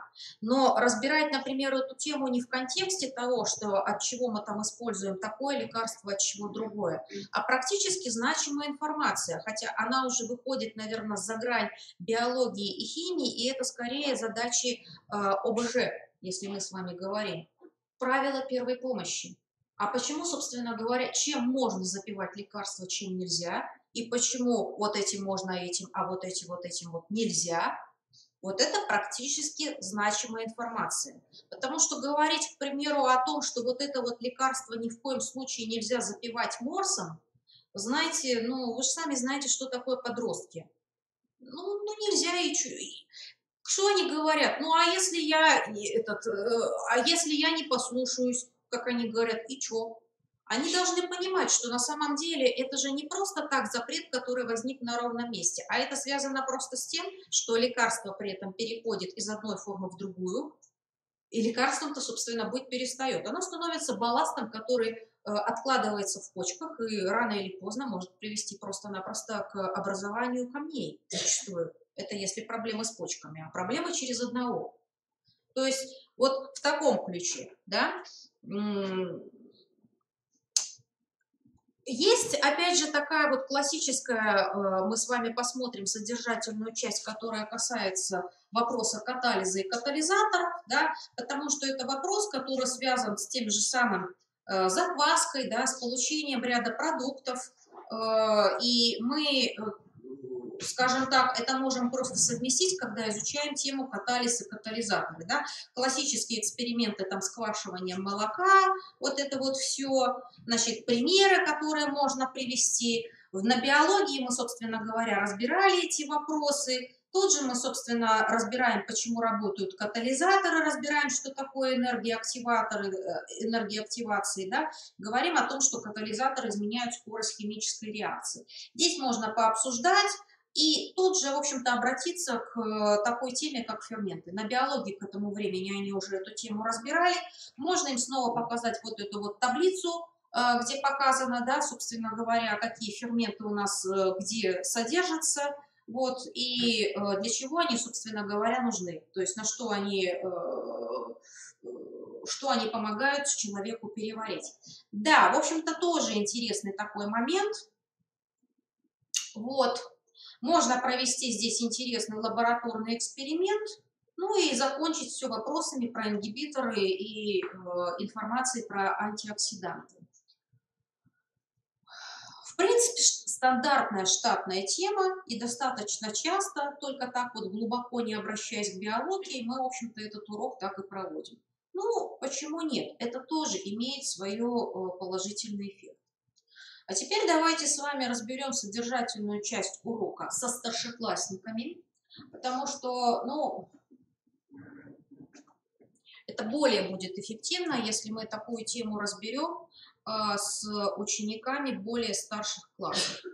Ну, все мы, собственно говоря, знаем о том, что и интернет, и периодические телеэкраны пестрят рекламой средств, которые обещают очистку организма от шлаков и токсинов. Есть такое дело? Есть. Работает реклама подобного рода средств? Покупают люди эти средства? Покупают.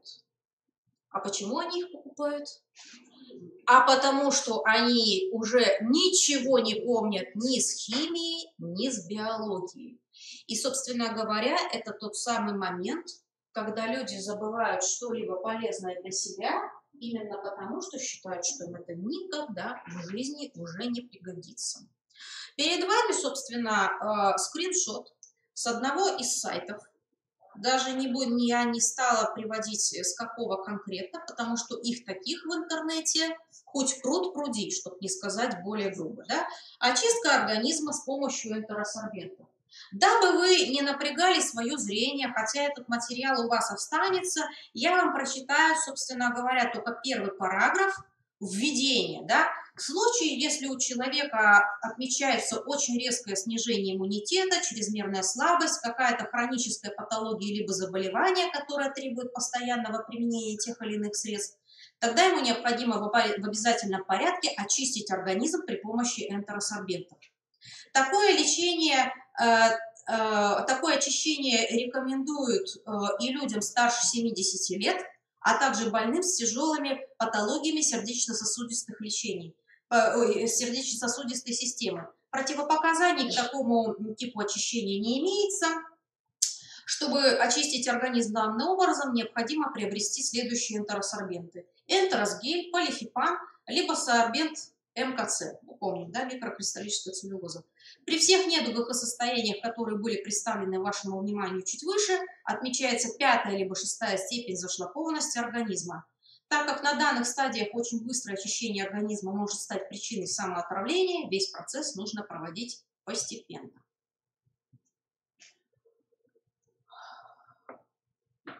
Ну что тут сказать? Издавна эта проблема появилась не в 20 и не в 21 веке. Эта проблема существует ровно столько, сколько существует человечество. Самые больные темы для человека – это здоровье и безопасность. Причем безопасность – это еще, скажем так, это еще вопрос, вот здоровье абсолютно однозначно. Данная информация бьет по самому больному, по здоровью. Если вы, скажем так, если мы с вами внимательно проанализируем то, что здесь написано, то есть, иными словами, когда нужно очищать организм, то мы легко можем понять, что под это можно подвести абсолютно любого. Снижение иммунитета сейчас вообще у всех. В кого пальцем не ткни, у всех сниженный иммунитет. Хронические заболевания существуют. Ну, как говорят врачи, здоровых нет, есть недообследованные. То есть мы можем говорить прямо и откровенно, что это проблема каждого. У каждого есть какое-то хроническое заболевание. Применяет лекарственные препараты, мы тоже, в общем-то, по большому счету, постоянно. Тут еще, понимаете, тут еще псевдонаучный заход. Это рекомендуется только также людям старше 70 лет. Заметьте, без объяснений почему. А что, старше 65 это как бы не особенно эффективно или не работает? Почему именно старше 70 лет? Вот. И людям с патологиями сердечно-сосудистой системы. Читаем дальше. Отмечается 5-я либо 6-я степень зашлакованности организма. Типичная ситуация, когда лженаучное или псевдонаучное утверждение, оно работает на 100%. Вы знаете об этом психологическом эффекте. Достаточно вернуть какое-то наукообразное, малопонятное слово, и оно точно найдет отклик в душе масс, особенно когда речь касается состояния здоровья. Что такое 5-я либо 6-я степень зашлакованности? Любой медик, если вы спросите, я имею в виду медик, медицинский работник, просто покрутит пальцем у виска и скажет, что такого в природе не существует. Но здесь про это написано. На самом деле, что касается всего этого, оно нужно только для одного. Тут кодовое словосочетание вам необходимо приобрести. Собственно говоря, если мы с вами разбираем подобного рода тему в классе, который в среднем обладает не очень высоким уровнем подготовленности в области естественно-научных предметов, среднестатистический класс, то можно очень хорошо закончить этот урок и остальные полчаса разбирать с ними, а что, собственно говоря, из себя представляют вот эти вот энтеросорбенты. Кстати, энтеросорбенты, мы понимаем, что здесь единственное грамотно примененное слово. Да? Что такое энтеросорбенты, что они из себя представляют, это довольно-таки легко, достаточно взять инструкцию, просто скачать из интернета к каждому из них и разобрать с детьми, посмотреть, что там является действующим компонентом. Вот, значит, но не все так просто. Я же пошла вглубь. Я решила найти, что такое 6 стадий зашлакованности организма. Я нашла вот такого рода информацию. Значит, я не буду это все перечитывать, это вы почитаете, повеселитесь, что называется, как-нибудь перед сном, можно сделать распечатку. Вот. Здесь на самом деле все заключается к тому, что под зашлакованность организма подведен термин аллергия. То есть аллергия – это стопроцентный показатель того, что зашлакованность организма. Теперь другое. Меня интересует вот это вот слово «токсины». А теперь давайте посмотрим, что автор этого опуса подразумевает под токсинами. Радиация, солнечный загар, рентгеновские радиоизотопные методы исследования, воздействие на человека электромагнитных полей. Ну, это уже верная смерть физика. Я думаю, он бы очень удивился, если бы узнал, что это токсины. Но мы идем дальше. Дальше промышленные токсины и воздушные выбросы, выхлопные газы, химическая защита растений, средства повышения урожайности в сельском хозяйстве, бытовые токсины, парфюмерия сюда относятся, токсины вследствие вредных привычек и неправильного образа жизни, пищевые токсины, лекарственные токсины, которые образуются у нас, оказывается, в результате злоупотребления медикаментами, инфекционные токсины – это отдельно, это для биологов. Многочисленные микроорганизмы, вирусы, бактерии, грибки, простейшие и гельминты являются для человека экзотоксинами. На этом параграфе можно строить весь урок, и, собственно говоря, это отдельная тема для интегрированного урока в интегрированном уроке. Вот, вот это просто опять глистные токсины. Все, с токсинами мы закончили. А теперь пошли стадии зашлакованности организма. Значит, тут, посмотрите, тут прямо их вот целых 6, тут 3 первые. Значит, стадия выделения, тут под каждую теоретическая база подведена, стадия реакции, стадия накопления и перераспределения большого количества шлаков. Вот, значит, тут говорится о том, что первые 3 стадии соответствуют тканевой зашлакованности. Что это такое, я не знаю. В общем, но тем не менее на этой стадии человек может еще справиться, а если не справляется, тогда наступает дальше. 4-я стадия, немая стадия насыщения. У меня тоже нет слов. Стадия дегенерации и разрушения и стадия озлокачествования. То есть намек на то, что любое онкологическое заболевание – это 6-я стадия зашлакованности организма. Кстати, обратите внимание, кем подписан этот опус. Федотова Н.Ю., врач-терапевт.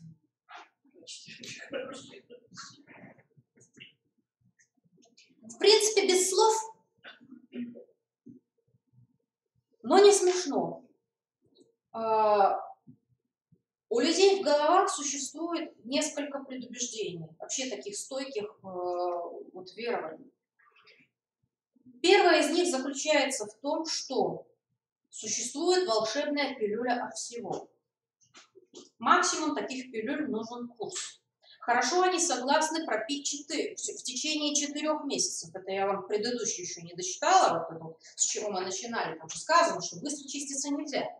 Надо медленно, конечно. Вы же должны купить 10 пачек энтеросорбентов, а не одну. И второе, это то, что существует всемирный заговор врачей и фармацевтов, которые скрывают от простого мирного населения горькую правду, потому что они не хотят, чтобы люди вылечились. Если мы с вами разберем ситуацию, когда простой мирный гражданин пришел к врачу-терапевту и услышал от этого врача-терапевта на приеме не то, что хотел, вы сами знаете, что будет сказано в адрес врача-терапевта за дверью кабинета. Иногда в особо клинических случаях прямо в дверях этого кабинета. Но если врач-терапевт подпишет вот такую статью, я уверена, что в природе не существует никакой Федотовой Н.Ю. врача-терапевта. Это просто-напросто еще один рекламный прием для того, чтобы людей убедить в ценности. Это просто понимаете, это даже не псевдонаучно. Я уже вообще не знаю, как это назвать. Тут без слов. Слов нет. Это просто бред. Но в этот бред поверят. Вы же знаете, что в этот бред поверят. Подавляющее большинство людей, потому что люди не помнят даже в минимуме биологию и химию, которые их учили, и самое главное, у них напрочь отказывает вообще критическое мышление, когда дело касается вот таких вот вещей. Ну и возвращаемся с вами, собственно говоря, к нашей вот этой вот статейке, да? С чего мы, собственно, начинаем.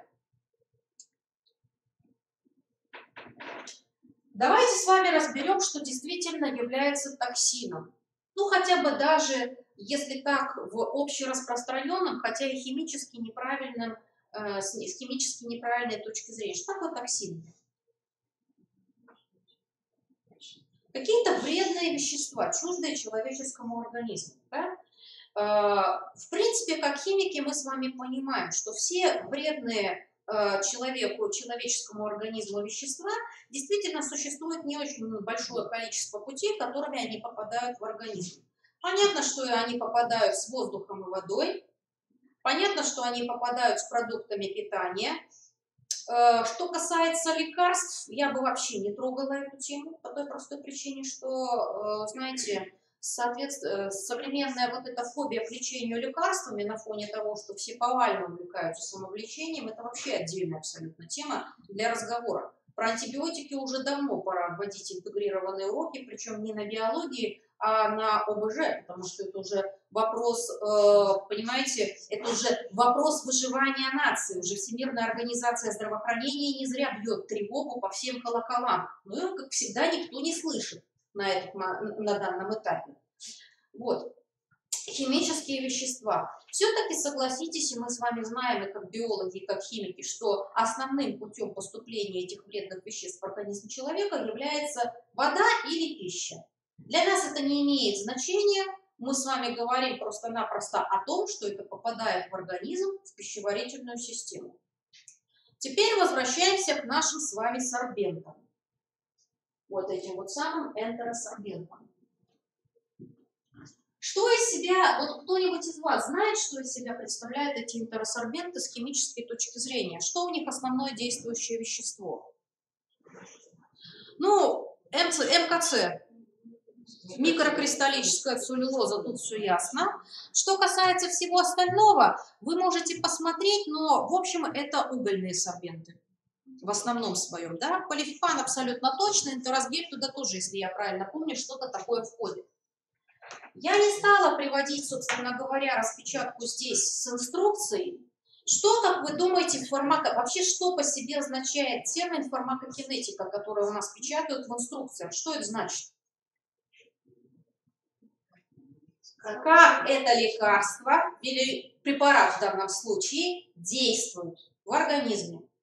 Вот берем эти энтеросорбенты. Что, как вы думаете, написано в фармакокинетике там? Где они действуют-то и как? В просвете кишечника. Потому что вы, как химики, мне сразу скажете, когда микрокристаллическая целлюлоза или активный уголь попадают в пищеварительную систему человека, а что с ними происходит?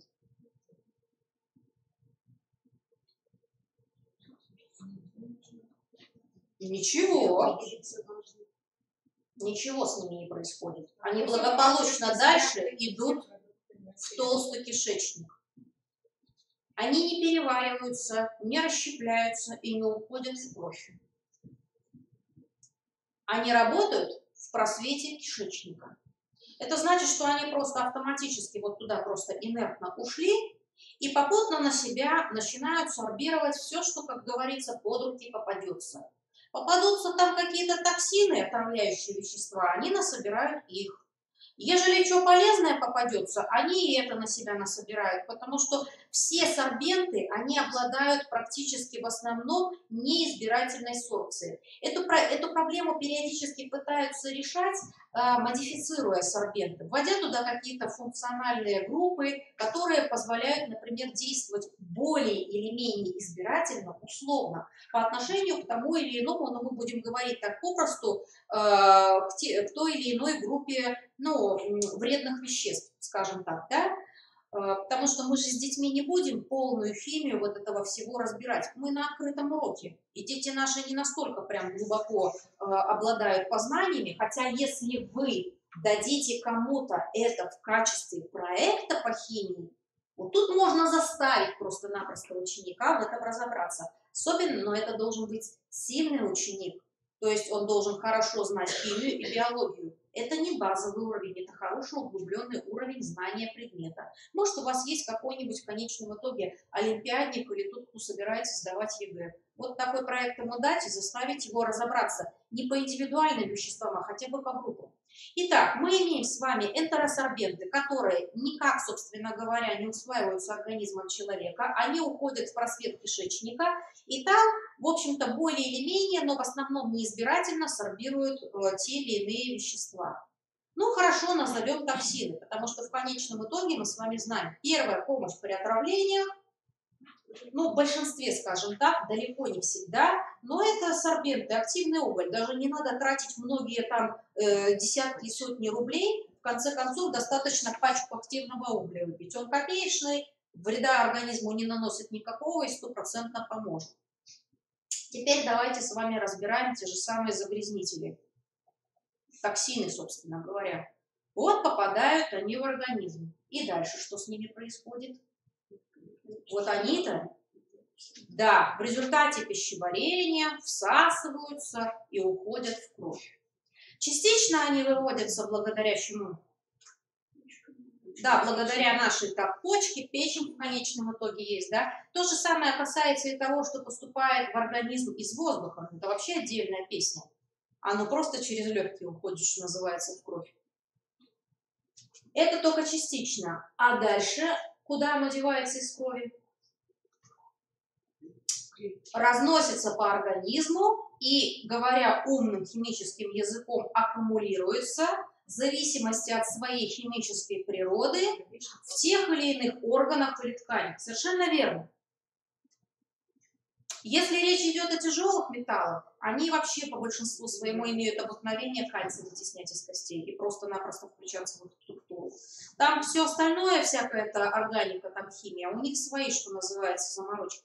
Смысл не в этом. Смысл в том, что они у нас попадают в кровь и фактически в большей своей части оседают в тканях и органах. Ну и как? Активный уголь, который у нас, так сказать, живет какое-то время в кишечнике, как он поможет нам очистить кровь? Он каким образом выколупает эти самые тяжелые металлы, а еще, не дай бог, радионуклиды. Мы, кстати, с вами этой темы не касаемся, потому что она вообще болезненная, кстати сказать, а есть еще радионуклиды. Как они их с костей-то помогут выдрать химически? Да никак. Отсюда вывод. Вся очистка организма от шлаков и токсинов – это просто легенда. Профанация, совершенно верно. Да, при хронических, понимаете, при острых отравлениях, когда отравляющего вещества много в организме, на каком-то этапе они помогут, выведут часть из них. Да, часть... Пока не все всосалось. Да, пока не все всосалось. Если, кстати сказать, это не касается алкоголя, например.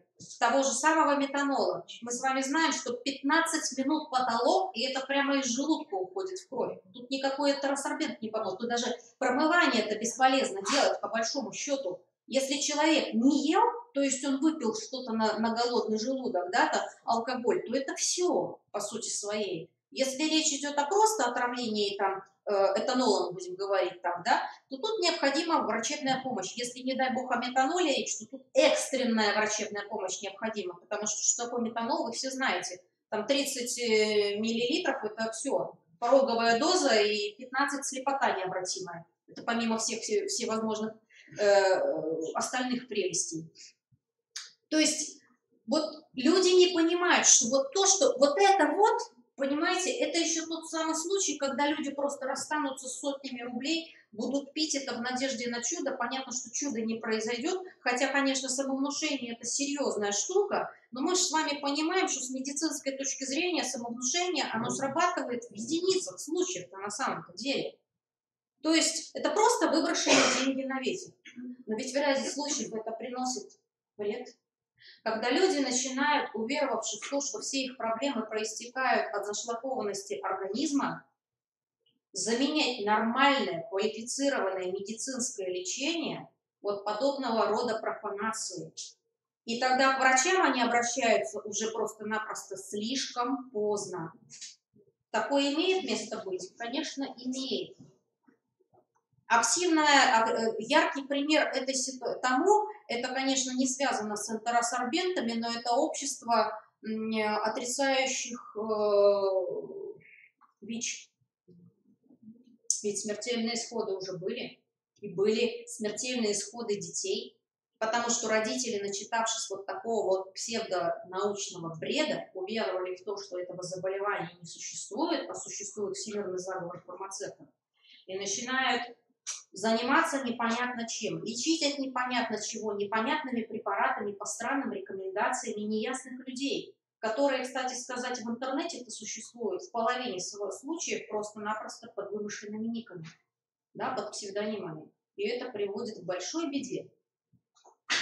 Это все пробелы в естественно-научном образовании. Но я почему, собственно, выбрала с вами в качестве содержательной темы для интегрированного урока очистка организма от шлаков и токсинов, потому что это очень распространено. И особенно это распространено среди любительниц похудеть, к коим через одно относятся девчонки, которые у нас с вами учатся. Их послушать, но этому надо сказать, что средства массовой информации здорово способствуют, создавая какой-то нездоровый абсолютно, что называется, ситуацию. Вот. Они начинают придумывать какие-то там очистки. Вот это надо разбирать с детьми, для того, чтобы они в конечном итоге учились грамотно читать ту информацию, которая на них сливается через интернет. Вот такой урок, он может быть только один. И это, конечно, урок, который мы можем с вами провести уже в 10 классе или в 11, потому что к 10 классу они знают органику, они уже проходили целлюлозу. Что такое микрокристаллическое, это им легко объяснить на пальцах, да, потому что достаточно так вот, мы не разбираем микрокристаллическую целлюлозу отдельно в соответствующей теме. И оно хоть, по крайней мере, заставит их задумываться, когда они смотрят и читают подобного рода рекламу. И они, и самое главное, старшее поколение, их мамы, бабушки, которые легко, скажем так, ведутся вот на такие вот вещи. Вот что такое применение химии в простой повседневной жизни. И вот такую тему для интегрированного урока, согласитесь, можно в конечном итоге выбрать. Но это урок, по сути своей, уже обобщение, потому что мы здесь повторяем с вами фактически все. Мы повторяем понятие физики, говорим еще раз о том, что если вы дошли до токсинов, мы понимаем, что излучение, вообще физические методы, вредные воздействия, они к токсинам никакого отношения не имеют, даже опосредованного, да. Вот. Мы с вами повторяем, собственно говоря, процессы пищеварения. Мы с вами повторяем химию. Мы с вами повторяем, вообще все фактически подводим уже итог за определенный период. И показываем детям, зачем им нужна химия в простой повседневной жизни. Химия, она большинству людей нужна только для одного. Грамотно читать этикетки и всевозможные статейки подобного рода. А люди этого почему-то не понимают. Они верят в легенды, совершенно не хотят включить голову. Поэтому вот такой вот интегрированный урок, в принципе, вы можете предложить вот по материалам, которые мы с вами сегодня разобрали. Вопросы? Вот.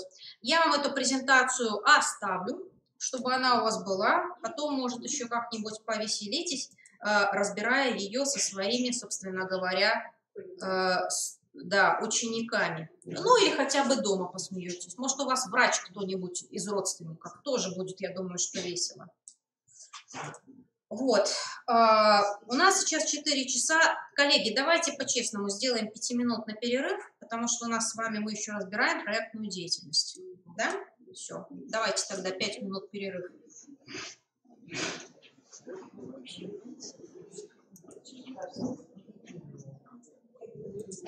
Так, мы пока оставляем.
Честное слово.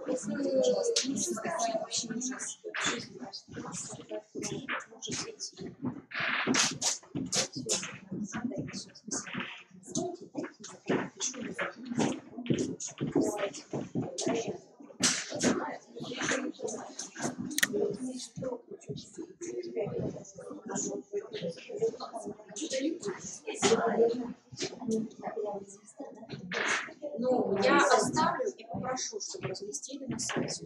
Нет, можно это самое. А папочку вы покажите, мы для города хотя бы одну возьмем. Вот российский учебник, вот папочка. Да. Я уже в нее всю информацию, но в PDF-формате. Хорошо. Ну нет, как бы... Нет, там просто, поскольку здесь нет ридера этого PDF, то он показывает значок этот Internet Explorer. На самом деле это PDF-формат. Хорошо. Если будет отказываться открывать, Я возьму. да, нажмете просто открыть с помощью Acrobat Reader. У нас 21 должна удалиться. Нам это кому? Так, девочки, значит, те, кто районные, у нас в следующую неделю РМО, и мы попросим, чтобы на Республиканском методическом объединении вот эту вот информацию скинули. Да? 21 Ну, 21 там стоит, да. То есть мы чтобы, ну, как ссылочками не мучить тоже.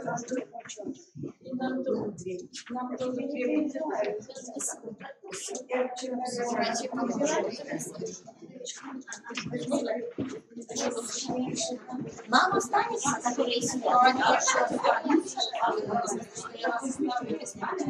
Мы переживаем.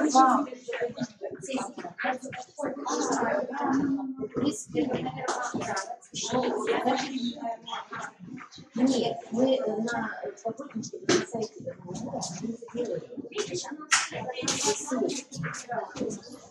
Ну, напишите мне на городской. Я вам скину. Так, кто остается, тот остается. Я вам не пишу. Нет, я уже не выступала. Если остаетесь, тогда я Хорошо, я вот вам напишу. А засветите. Я думаю, что если вы хотите, тогда я. Девочки, да мы уже до вечера всем дадут.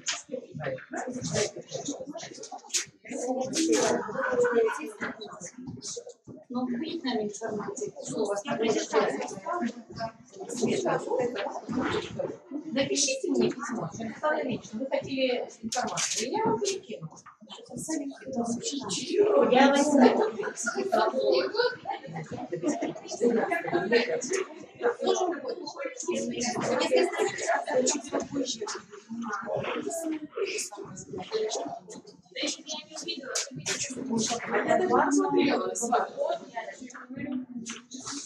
Тебе сказали, логика должна быть.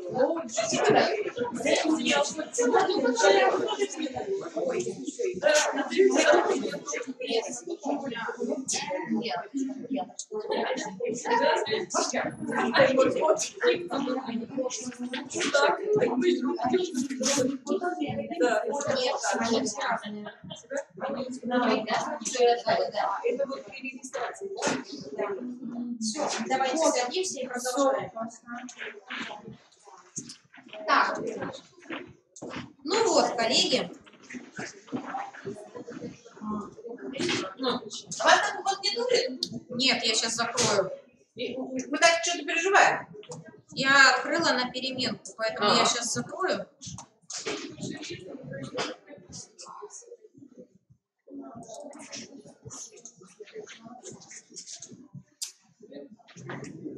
Ну вот, уважаемые коллеги, еще один вопрос, который мы с вами сегодня разбираем, это проектная деятельность на обучении химии. Вначале, скажем так, пару слов, ну или не пару слов, о нормативной подоплеке ситуации. Да, про ГОСТ мы все знаем, деятельностный подход. Значит, итак, мы все знаем, опять же, что ГОС предусматривает 3 группы образовательных результатов, из которых предметные поставлены аж на почетное 3-е место. Это и в ГОС, да, причем и для основной, и для старшей школы. Значит, теперь как диагностировать, оценивать достижения тех или иных результатов? С личностными, с ними все интереснее всего. Хотя они поставлены в стандарте на 1-е место, но мы их не оцениваем. Их достижение осуществляется в ходе определенного мониторинга. То есть, собственно говоря, отметки за личностные достижения, но это понятно, поставить ее нельзя.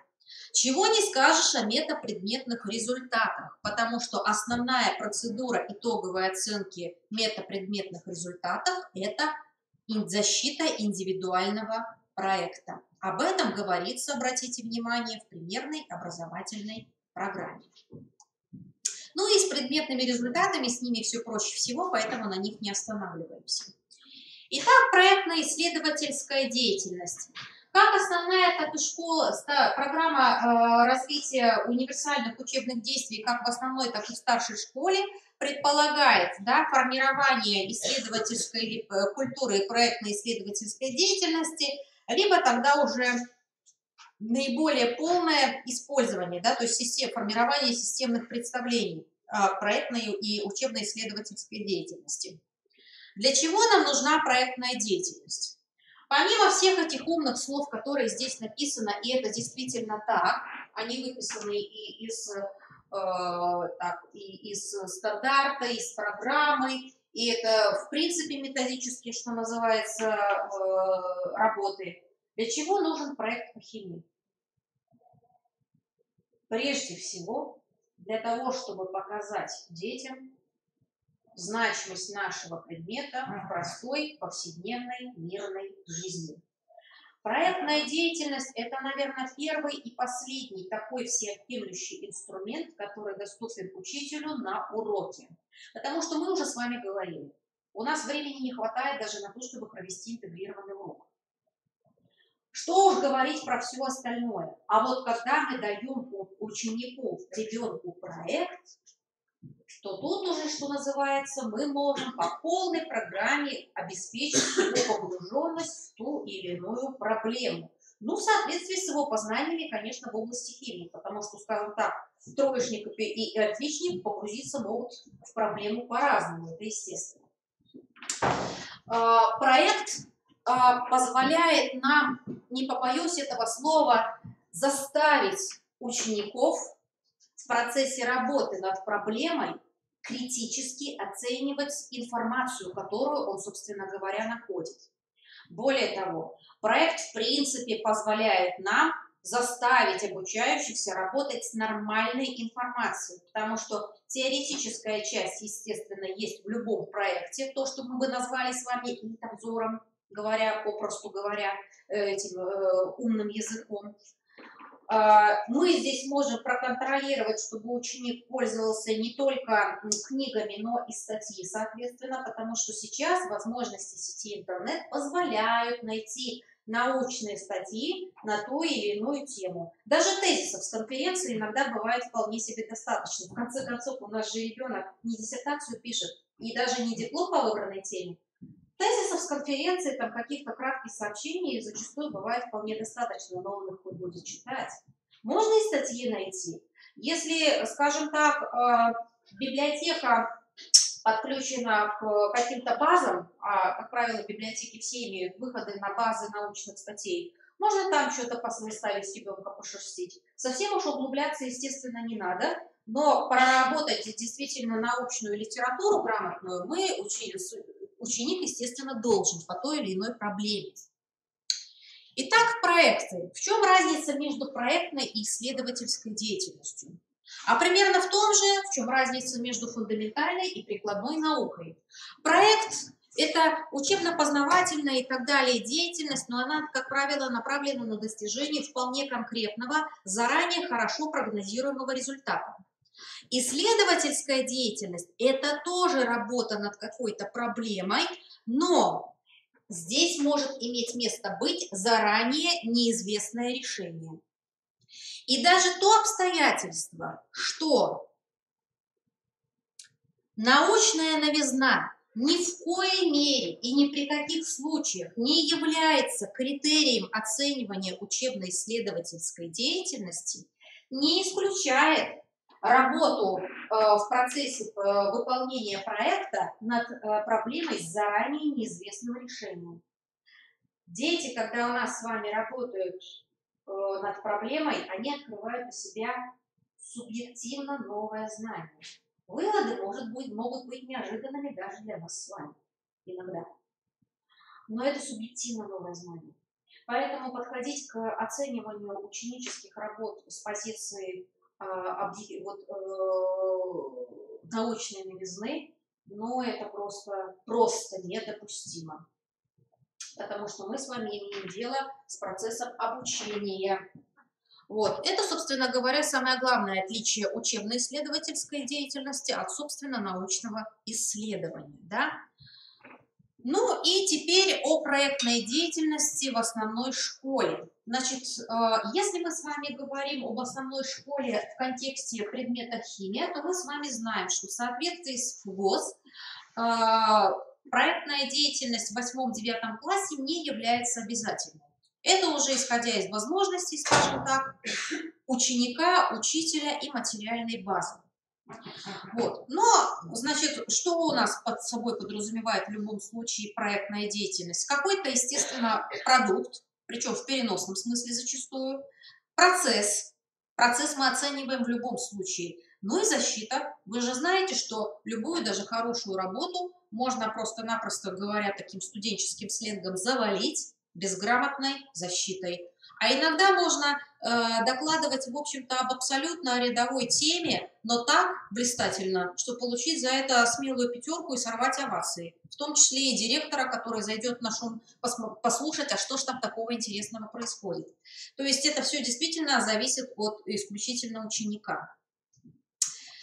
Классификация проектов. Классификация, обратите внимание, взята из примерной образовательной программы. Значит, что же нам классификация говорит? Ну, прежде всего, по характеру доминирующей в проекте деятельности. Исследовательский, голубая мечта всех учителей химии, и в подавляющем большинстве случаев эта мечта недостижимая. Есть так называемые практикоориентированные, еще такие проекты называют прикладными. И есть интересная вещь, которая называется социальный проект. Результат этого проекта является социально значимым. Но не в масштабах земного шара, а хотя бы применительно к какой-то возрастной группе, ну или просто хотя бы применительно к школьникам, потому что мы же говорим с вами о проектной деятельности в школе. Ну и, наконец, есть роевой или игровой проект. Его мы, скажем так, не рассматриваем, потому что, во-первых, детки к нам приходят уже в чуть-чуть большеньком возрасте, с ними уже, скажем так, не поиграешь. Это, как правило, групповой проект, ну, в общем, как итог оценивания достижения метапредметных результатов в старших классах, скажем так, это уже не пройдет, и даже за основную школу, 8-9 класс тоже. Хотя, скажем, как попытка разнообразить учебную деятельность – это хорошая вещь. По продолжительности проекты могут быть тоже разными, начиная от мини-проекта на 1 урок, заканчивая долгосрочными. Конечно, когда мы говорим об итоговом оценивании, речь идет именно о долгосрочных проектах, мы с вами это понимаем. По предметно-содержательной области это может быть монопроект или межпредметный, но, как правило, вы знаете, в чистом виде монопроекты не так часто и встречаются. Все-таки у нас с вами уже возраст детей позволяет давать им межпредметные проекты. Ну и, наконец, по количеству участников проекта, индивидуальный и групповой. И вот здесь интересное. С одной стороны, примерная программа не запрещает выполнение группового проекта. С другой стороны, четко говорится о том, что итоговым оценкой достижения метапредметных результатов обучения является защита индивидуального проекта. Как быть? Надо сказать, что во всех регионах примерная программа ГОС нам не дает четких ответов на этот вопрос. В разных регионах Российской Федерации к этому вопросу подошли абсолютно по-разному. Где-то просто запретили выполнять групповые проекты, где-то к этому подошли более разумно. То есть проект действительно групповой, но каждый обучающийся самостоятельно защищает свою часть как индивидуальный проект. Просто говорит о том, что он был выполнен в рамках групповой вот такой вот единой темы. Почему бы это должно снижать значимость выполненной работы, честно говоря, слабо понятно.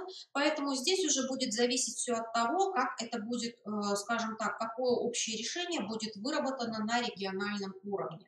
Ну, этим обычно занимаются институты развития образования, да, или это может быть в конечном итоге ассоциация учителей-предметников.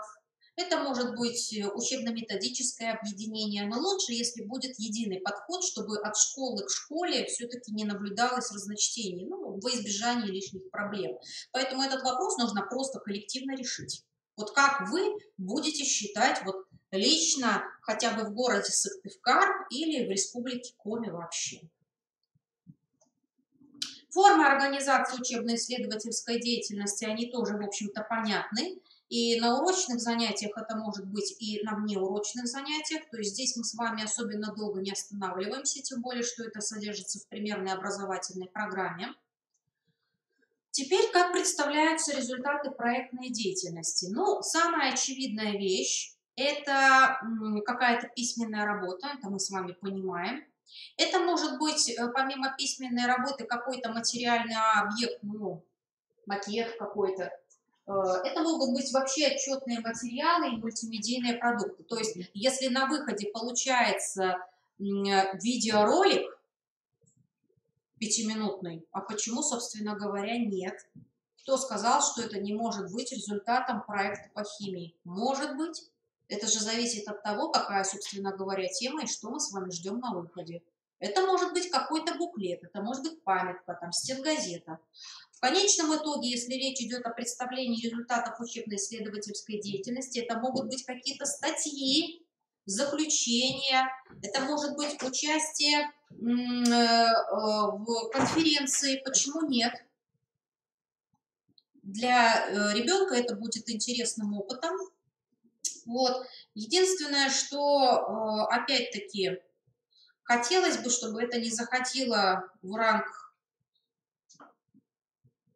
перегибов, когда засчитывается, допустим, только участие ребенка в конкретно вот школьной, там, межшкольной или вот этой вот городской конференции. Сейчас достаточно большое количество, да, заочных, но тем не менее всероссийских конференций, которые предполагают по определенной тематике, да, участие в такой конференции и выпуск сборника работ за небольшую денежку. Ребенок получит просто-напросто там рублей за 200 сборник вот этих вот публикаций, где будет опубликован результаты, ну, его, скажем так, маленькая статья. А почему нет? Не все в конечном итоге имеют возможность выехать куда-то там на конференцию. Почему это менее значимо, чем, например, даже участие в городской конференции? Это, конечно, чудесно, когда ребенок имеет возможность защитить результаты своей работы, выступить на публику. Но почему заочную публикацию при этом не рассматривать? То есть примерная образовательная программа вообще никаких запретов на эту тему не содержит. Теперь про старшеклассников. То есть про 10-11 класс. Понятно, что здесь уже вообще исследование должно носить какой-то ярко выраженный научный характер.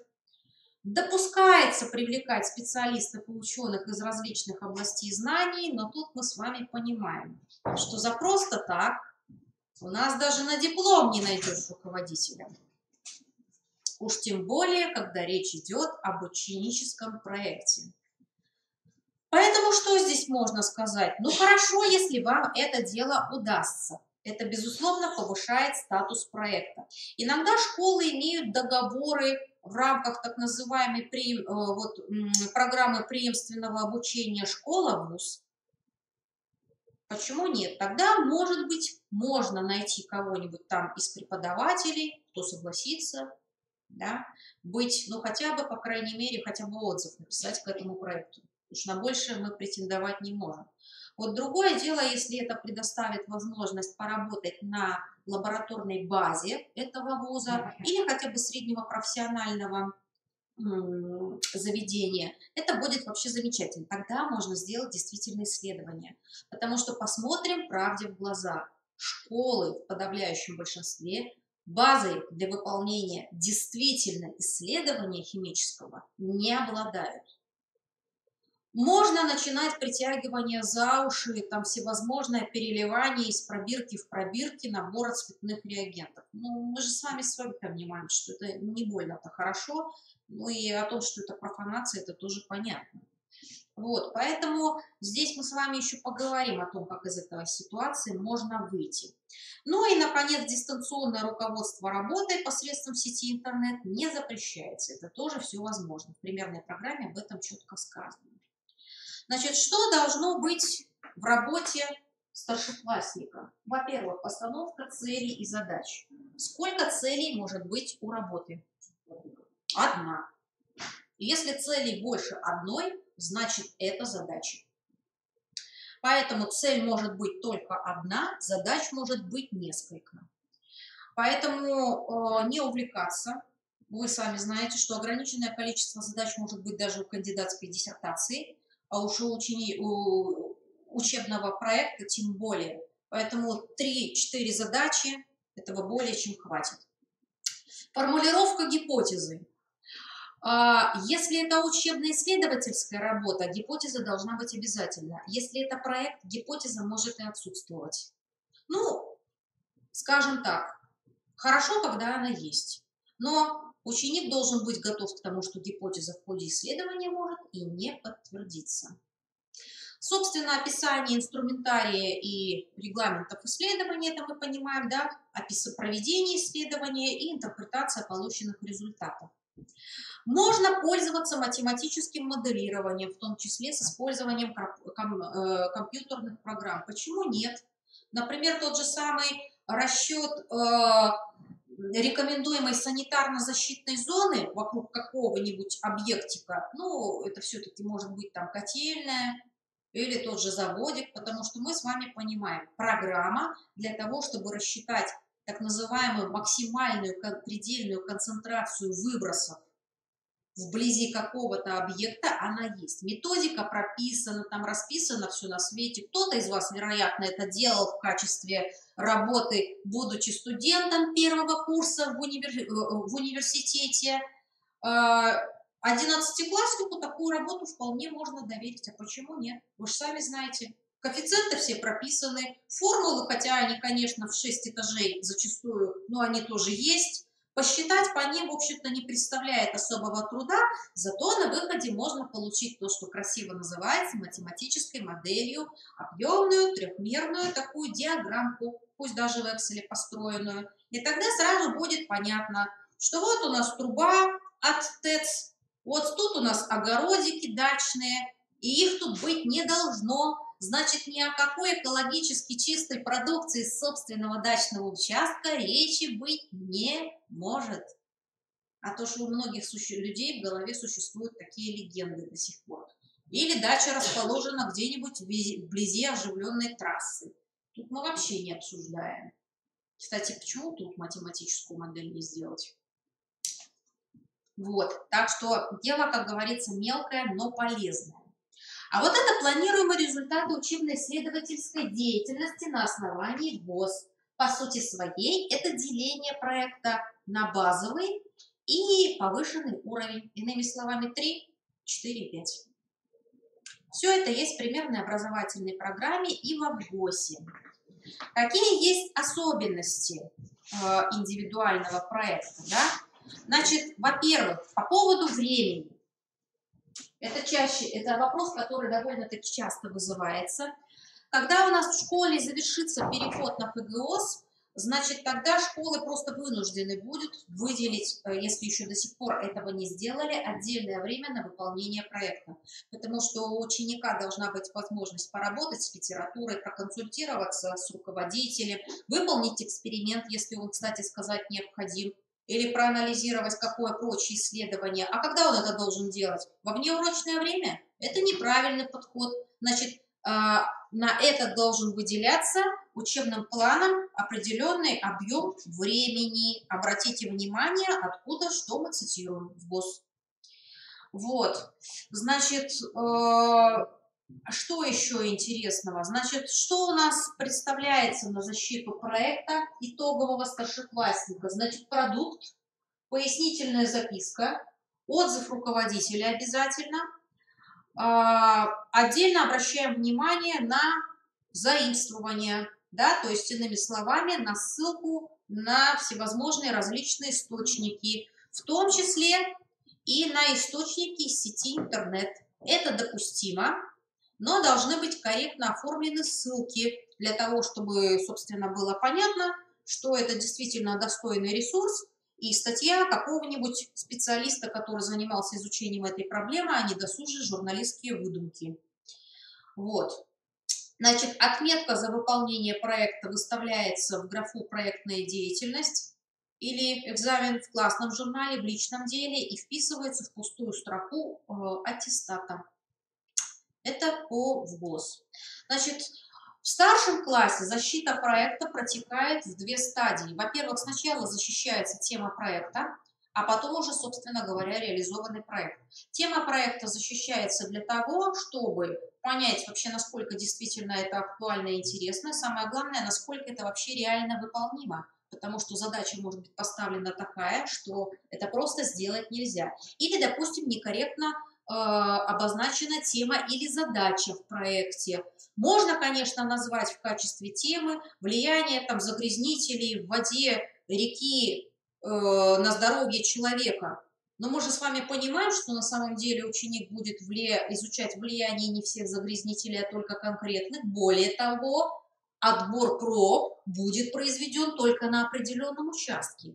Значит, эта детализация обязательно должна прозвучать в цели и в задачах к этому проекту. А назван он может быть и общекрасиво. Вот. Ну и когда уже все скорректировано, тогда ученик выполняет проект, а потом уже, собственно, проводится его защита. Теперь по поводу защиты. Значит, рекомендуется оценивание на основе критериальной модели, и для этого должна быть создана экспертная комиссия. В любом случае, критерии оценивания, ну, про результаты я уже даже не говорю, должны быть заранее известны обучающимся.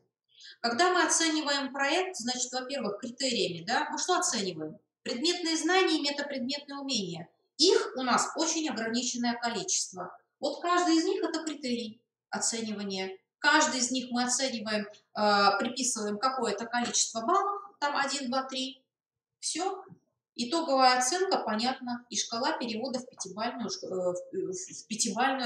систему отметок. Может быть интегральный подход, может быть аналитический. На них сейчас, скажем так, более детально не останавливаемся. В любом случае, с аналитическим все понятно, потому что мы его разбирали. Что касается интегрального, да, вот здесь пример, каким образом на основе интегрального подхода оценивается проект. То есть здесь это тоже все есть. Я не буду, с вашего позволения, все это дело зачитывать. Значит, теперь давайте, да, что еще? Значит, работа над проектом – это довольно-таки серьезная работа учителя. А как это оценивать? Ну, я понимаю, что сейчас мы говорим о больных местах. Я уже вижу такие улыбки.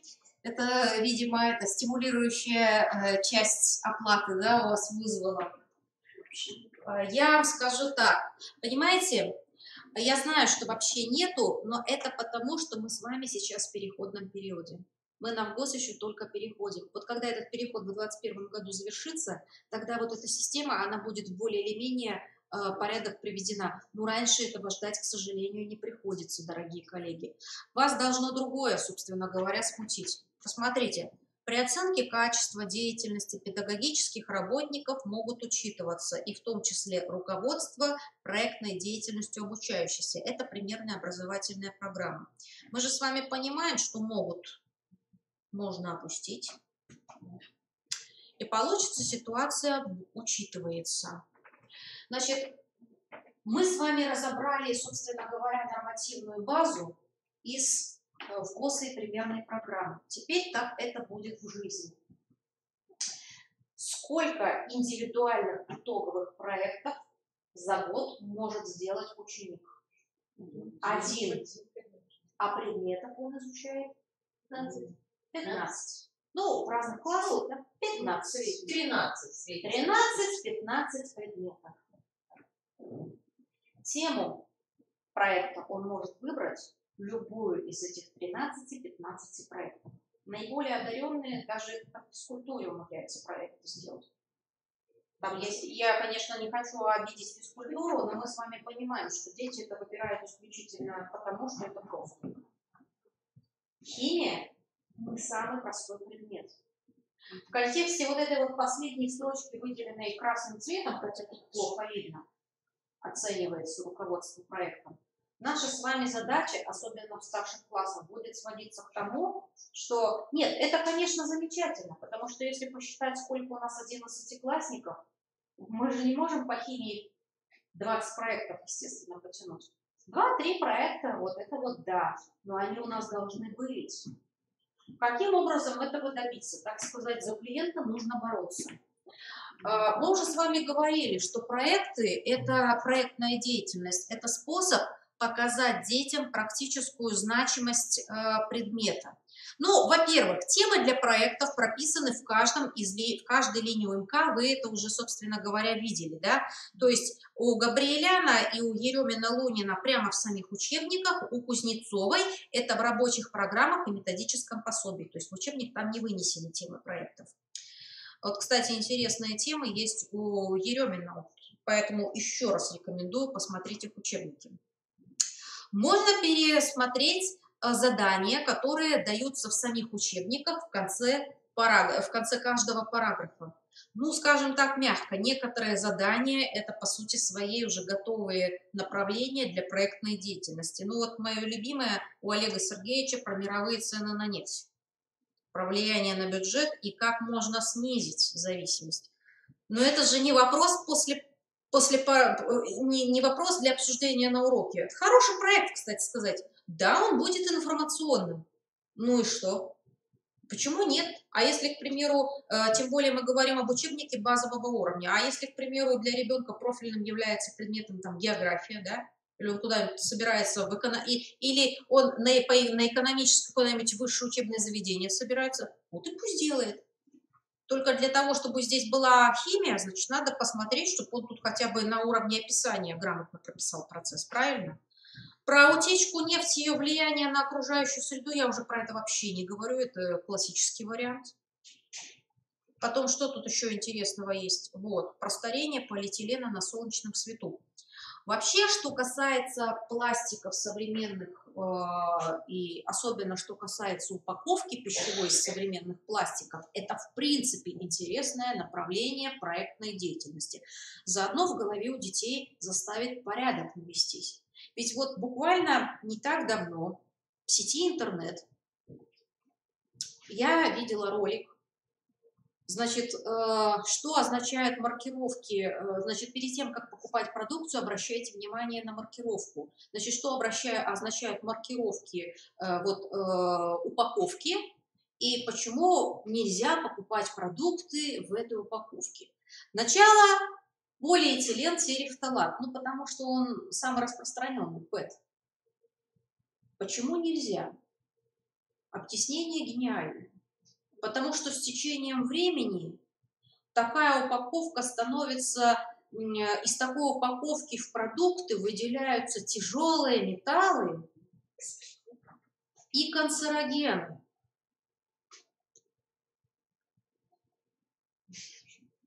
Без слов. Откуда в полиэтилентерефталате тяжелые металлы взялись?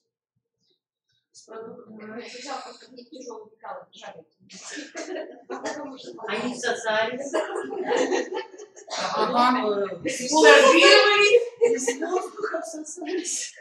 Да, канцерогены оттуда же. Да, полиэтилентерефталат не защищает продукты питания от воздействия солнечных лучей. Да, он пропускает углекислый газ. Для воды, например, это вообще не критично, особенно если учесть скорость этого процесса. Ну, вот напитки там остальные, типа там сладкие напитки, я уже не говорю там, мы сейчас большие, но детям про это говорить не надо, пиво, они это без нас знают, тем более, это, конечно, не здорово. Но воду, например, а почему там и не хранить? Какая разница? Ну вот понимаете, вот тяжелые металлы из полиэтилен-терефталата, ну вот понимаете, вот на этом уже можете заканчивать ознакомление со всем прочим. Вот пусть дети займутся, вот кто-нибудь сделает проект, собственно говоря, действительно о пищевых упаковках из полимеров. Что такое полимеры вообще, да? Какие используются для пищевой упаковки? Насколько они вредны? А что такое биоразлагаемые пластики? Сейчас вот, да, это обращали внимание, эти крупные ритейлеры, как они себя любят позиционировать, типа ленты с магнитом или пятерочки. Наша упаковка выполнена из биоразлагаемых материалов. А что, правда, из биоразлагаемых? Вот пусть дети найдут информацию, что такое биоразлагаемые пластики. Нет, я уверена, что на самом деле такие полимеры существуют. Я сильно сомневаюсь, что вот кульки из них наделаны копеечные. Вот. Но это же ведь вопрос тоже интересный. Эксперимента здесь как такового, скорее всего, не будет. Но у нас есть кодовое слово «социальный». Проект социально значим, потому что на выходе рекомендация, что в действительности означает маркировка, насколько она опасна или безопасна, что в ней можно, что нельзя. Вот гораздо более интересная информация – это в какой упаковке полимерной можно греть продукты в микроволновке, а в какой нельзя, и почему. Вот и химия, собственно говоря. В органике тут надо хорошо разбираться. Смотрите, какую интересную тему мы вытащили просто из вопросов в конце параграфа. Кстати, Нинель Евгеньевны Кузнецовой. Замечательно. Вот. Это из рабочей тетради к ее же ОМК. Этилен и созревание плодов. Это вообще мой любимый вопрос. Вот скажите мне, все знают, да, о том, что этилен ускоряет созревание плодов. Скажите мне, этилен в процессе катализатор или реагирующее вещество?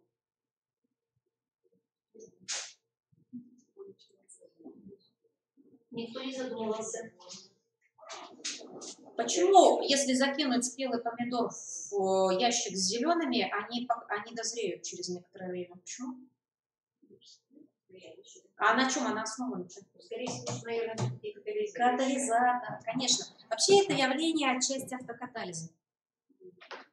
Мы просто ускоряем этот процесс. Ну а если это катализатор? О каком вреде, собственно говоря, для продуктов можно вообще этого процесса можно вести речь?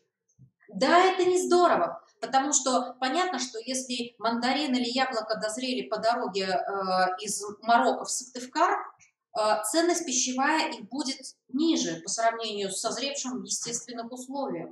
Но и не более того. С другой стороны, мы с вами прекрасно понимаем, что если сорвать спелый овощ, так оно, собственно, из Кирова в Сыктывкар-то не довести его в нормальном состоянии. Я уже не говорю про Израиль или Марокко. Да хотя бы Абхазию ту же самую взять. Хотя, кстати, в Абхазии запрещен вывоз мандаринов с территории республики. Лично на своей машине можешь, с коммерческими целями нет. Но это, к слову, маленький секретик. Абхазских мандарин на прилавках быть не может. Вот, то есть, понимаете, это к вопросу о том, что мухи должны быть отдельно, а котлеты отдельно.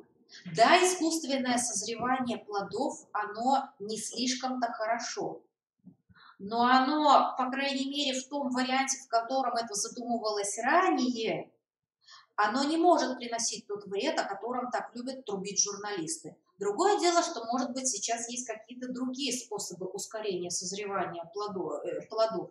Вот к вопросу, почему бананы все время мокрые, когда приносят новый ящик и их раскрывают. Пусть дети найдут эту информацию. В пленке. Ну, хорошо, если они просто-напросто отсыревают. А может быть, в конечном итоге туда что-то... Вы заметили, они зачастую неприятно пахнут. Нет, что это обрабатывают. Вот. Потому что же рекомендуют из бананов, когда делают удобрение, считается, что очень хорошо, потому что практически, если это чистая экологическая шкурочка банана, она перегной дает 100% как бы очень быстро. Но рекомендуют же мыть, и причем горячей, хорошей водой, потому что Обрабатывают же продукты. Начнем с того, что бананы надо мыть просто для того, чтобы Слушай. не заразиться. Конечно. Кстати, то это отдельная эпопея. Многие совершенно свято уверены в том, что апельсины и бананы можно не мыть, но мы же не едим кожуру. Ну что тут сказать? Но дети не понимают. И это идет из семьи зачастую. Вообще очень тяжело в этой ситуации, потому что мы работаем с вероятностью. Да, можно всю жизнь не мыть бананы и есть их, и ничем не заразиться. Но это же еще не означает, что на самом деле риск сведен к нулю. Люди очень плохо работают, вообще психически воспринимают понятие вероятности. К вопросу об искусственном созревании все понятно. Хорошая, в общем-то, работа. Да, она будет информационная. Кстати, кто сказал, что проект не может быть информационным. И здесь, видимо, не будет исследовательской части. А? Нет, ну почему? Здесь можно же ведь исследования проводить, потому что в чистом Можно виде, исследования ведь этилен на уровне датчика никто не использует. Мы спиртом обрабатываем. Если просто закидываете зрелое в незрелое, уже по сути своей Уже, используете. да. Уже А если еще используете. и дезинфицируем этанолом, ну проверено на опыте. Вот. Ну, вот, в конце концов. Простой эксперимент здесь тоже можно поставить. Проекта здесь же элементарно. Как реклама двигатель торговли, дети ведь свято веруют, что если они купят шампунь витаминный, помоют голову, и витамины всасываются в волосы. Конечно. И на самый простой вопрос ребенка спросишь: хорошо, ну вот витамины, ты вообще витамины пьешь? Да, это трудно усваиваемый продукт, надо. Я говорю, хорошо. А голову вы моете, сколько минут ты ходишь с намыленным шампунем головой? Он что, ну да, секунд 30 смыл. Я говорю, и что за 30 секунд все витамины из шампуня ровными шагами, как солдаты, перейдут в свои волосы. И только после того, как ты явно об этом скажешь, они начинают думать, что, наверное, все-таки это же профанация. Где-то здесь подвох есть, да? То есть, ну, вот посмотрите, интересное такое направление, потому что это серьезный момент, он касается наиболее устойчивых гипотез и сферы, в которой больше всего спекуляций, в том числе в средствах массовой информации. Про это я уже просто не поясняю, это и так понятно. Вопросы, связанные с состоянием окружающей среды, здесь вообще сплошь химия, биология, экология, здесь даже эксперимент в конечном итоге можно сделать. Значит, и вот это сюда же схемка относится, да. Про воду это классика, опять же, жанра. Хорошо, если есть возможность провести эксперимент хоть какой-то, да, вот, хотя бы на уровне органолептики, кстати, почему тоже нет, тоже же эксперимент. Вот эта таблица, вы ее посмотрите более внимательно, да, это зависимость, взаимосвязь неблагоприятных факторов окружающей среды и заболеваний человека, в том числе и химических. Вообще это проект, скажем так, если такое направление давать ученику, необходимо провести, что называется, разведку боем. Во-первых, надо определить, по каким загрязнителям, хотя бы 2-3, местность является эндемичной. Ну вот конкретно, что называется, наш славный город Сыктывкар, да? Повышенное содержание вот. железа в воде и гумена. На что они влияют в плане здоровья? И еще, каждый год всевозможные департаменты и управления здравоохранения публикуют доклады по поводу заболевания населения. И посмотреть, вообще действительно это коррелирует с тем или нет, или такой взаимосвязи нет.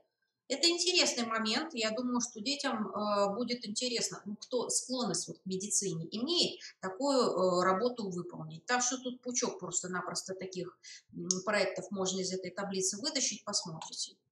Вот еще один спорный вопрос, это тут плохо видно из-за цветопередачи ГМО, польза или вред. Традиционное отношение к проблеме ГМО я уже даже не обсуждаю, все знают. Что представление простого мирного обывателя из себя представляет генная модификация, мы тоже знаем. Это примерно привить в арбуз гены тараканов, чтобы семечки при разрезании разбегались.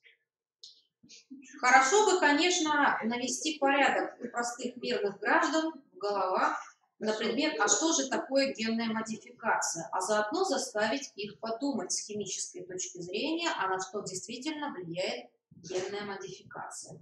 Классический вариант – это модификация генная, которая была проведена, кстати сказать, уже довольно-таки, относительно давно. Это когда в картофель привили ген росянки. Предполагалось, что не будет есть ее колорадский жук. Что-то, честно говоря, то ли там что-то с модификацией не то ли как-то с жуками, как говорится, не замутилось. Не знаю. ВОЗ и ныне там. Колорадский жук успешно ест картошку. Но дело даже не в этом. С химической точки зрения, генная модификация, а что это такое? Я не к тому, чтобы вы мне сейчас ответили. С химической точки зрения, что мы привносим в продукт и что мы получаем на выходе. А что будет при этом при пищеварении? Что будет? Хорошо, картошка, картофельный клубень от генно-модифицированного картофеля. И что в нем там, собственно говоря, такого появится? Этот колорадий, который страшно токсичен для организма и вызывает появление еще одной пары лапок, что ли, в пятом поколении? Нет. Биологи вообще говорят по поводу генной модификации, что это все вообще большая профанация. Потому что основное количество растений, которые высокоурожайные, они все геновые. Это же гибриды, еще Мендель доказал все это. Так, коллеги, я даже и не сомневаюсь в этом. Это В просто головы детям это надо донести. Маркетинговый. Экспериментов, которые бы однозначно доказывали вред генной модификации, они отсутствуют как таковые. Я знаю, что тут пару месяцев назад протряхнули по всему Рунету этот эксперимент с мышами, которые там ели генно-модифицированную и не генно-модифицированную. В результате те, кто ели генно-модифицированную, болели и сдохли, кто не ел, все равно сдохли. Но, понимаете, а что эксперимент чистый? А где эти овощи выращивались? Вот в чем вопрос-то весь, собственно. С альпийских лугов с необсохшей росой доставляли самолетом к мышам. Я это к чему?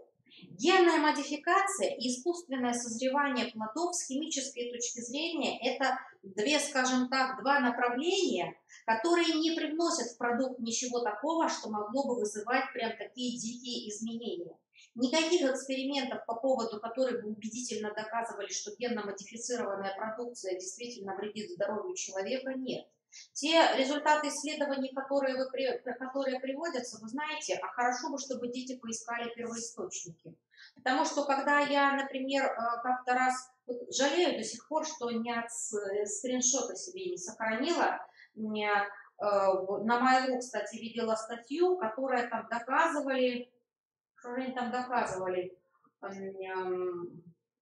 по-моему, вред хранения продуктов в какой-то там упаковке, со ссылкой на медицинский центр Массачусетского университета на имя специалиста, который проводил эти исследования. Я специально залезла на сайт этого университета. Моих познаний в английском хватило, чтобы понять, что такой человек вообще отсутствует в природе. Такого человека вообще отсутствует. Центр есть, а человека нет. И я подозреваю, что в абсолютно подавляющем большинстве случаев оно так и есть, ведь никто не проверяет. Да, на здоровье человека очень сильно влияют, скажем так, качество продуктов питания, потому что выращивается на почве, загрязненной всем, чем только можно, потому что используются всевозможные средства, скажем так, гербициды, инсектициды, пестициды, это если мы говорим о растительной пище. Хотя вегетарианцы любят орать по поводу того, что вот их продукция прям намного полезнее. Да не полезнее она на самом деле. Она абсолютно такая же. Это неправда еще самое меньшее из того, что там есть. Да, используют искусственные стимуляторы для ускорения роста, там и всевозможные гормоны, это если речь идет о продуктах животноводства, используют антибиотики. Хотя любая деревенская бабуля скажет, что если корова болеет и ей кололи антибиотики, 2 месяца сливают с коровы молоко. Понятно, что в магазине такого, естественно, нет, вернее, на фермах. Хотя должно быть. Но, скорее всего, что этого нет. Вот это влияет. Но котлеты отдельно, мухи отдельно. Люди должны понимать, что вот это вот факты, а вот это вот домыслы. А как им еще это показать? Вот к вопросу о молоке. И, кстати, к вопросу об упаковке. Упаковку обрабатывают для того, чтобы увеличить срок службы молока, потому что пастеризация – это дорого, скажем так, и не все на это дело идут. Гораздо проще обработать какими-нибудь антибиотическими препаратами дополнительно. Это как с аллергией на пух. Хотя мы все понимаем, что на пух тополиной аллергии быть не может. Это же вата, строго говоря. Вопрос в том, что оно на себя насорбировало. Но все упорно верят, что на тополиный пух аллергия. И вырубили тополя. Вот. Это вообще абсолютно четко выраженный социальный проект. Начнем с тех, скажем так, заблуждений и легенд, и не сказать, что больше тараканов, которые существуют в голове у людей, когда речь идет о вегетарианской системе питания. Они никак не понимают, что отказ от мяса и отказ от животных белков – это абсолютно не синонимы, особенно в данном случае. Так вот, химическая подоплека этой темы, она понятна, потому что она связана с, во-первых, с наведением порядка в головах у мирных граждан, с понятиями заменимые и незаменимые аминокислоты. Во-вторых, это связано действительно с усвоением, да, с эффективностью усвоения животного и растительного белка. Прикладная сторона этого вопроса, что делает его социальным, это памятка по питанию, потому что вегетарианская система питания, как бы мы к ней ни относились, но она имеет право на существование, но человек должен очень четко рассчитывать свою систему питания именно на предмет соотношения белков и углеводов, хотя бы для того, чтобы не было перекоса. Поскольку, как бы то ни было, питание вегетарианца, оно более бедно животными белками, которые по определению эффективнее усваиваются, значит, они должны их добирать откуда? Из других продуктов питания. Бобовые, они усваиваются вообще гораздо хуже, чем это принято считать. И потом, полностью за счет бобовых выбирать белки нельзя, потому что это приведет к тому, что параллельно человек употребляет слишком большое количество углеводов, а мы понимаем, что в жир идут именно они в основном. Вот. Неплохо бы еще под это подтянуть современные теории, которые говорят о том, что чувство голода, оно связано с количеством, с концентрацией глюкозы крови, и тут еще, кстати, большое значение имеет инсулин, который вырабатывается, собственно говоря, при этом. Но это современные исследования, кстати, американские. Вот. Поэтому на выходе памятка, как рассчитать действительно свой рацион. Сколько белка должно приходиться на животные источники вегетарианцам, а сколько может быть и на растительные. И как с углеводами при этом не перебрать. Это сложно. Это сложно даже просто обычную систему питания просчитать в зависимости от того, насколько подвижный образ жизни ведет человек. А уж тем более вот такую систему питания. Но наводить порядок в головах надо, хотя бы для того, чтобы они на выходе не увечились непонятными какими-то диетами, которые выдаются за вегетарианские. Вегетарианство – это не как это не падать от умиления с пучком морковки в руках. Это сложная, действительно, это серьезно, это сложная культура, древняя достаточно, и это сложная система питания. Про сигареты уже давно никому не интересно. Вот электронные сигареты, это да.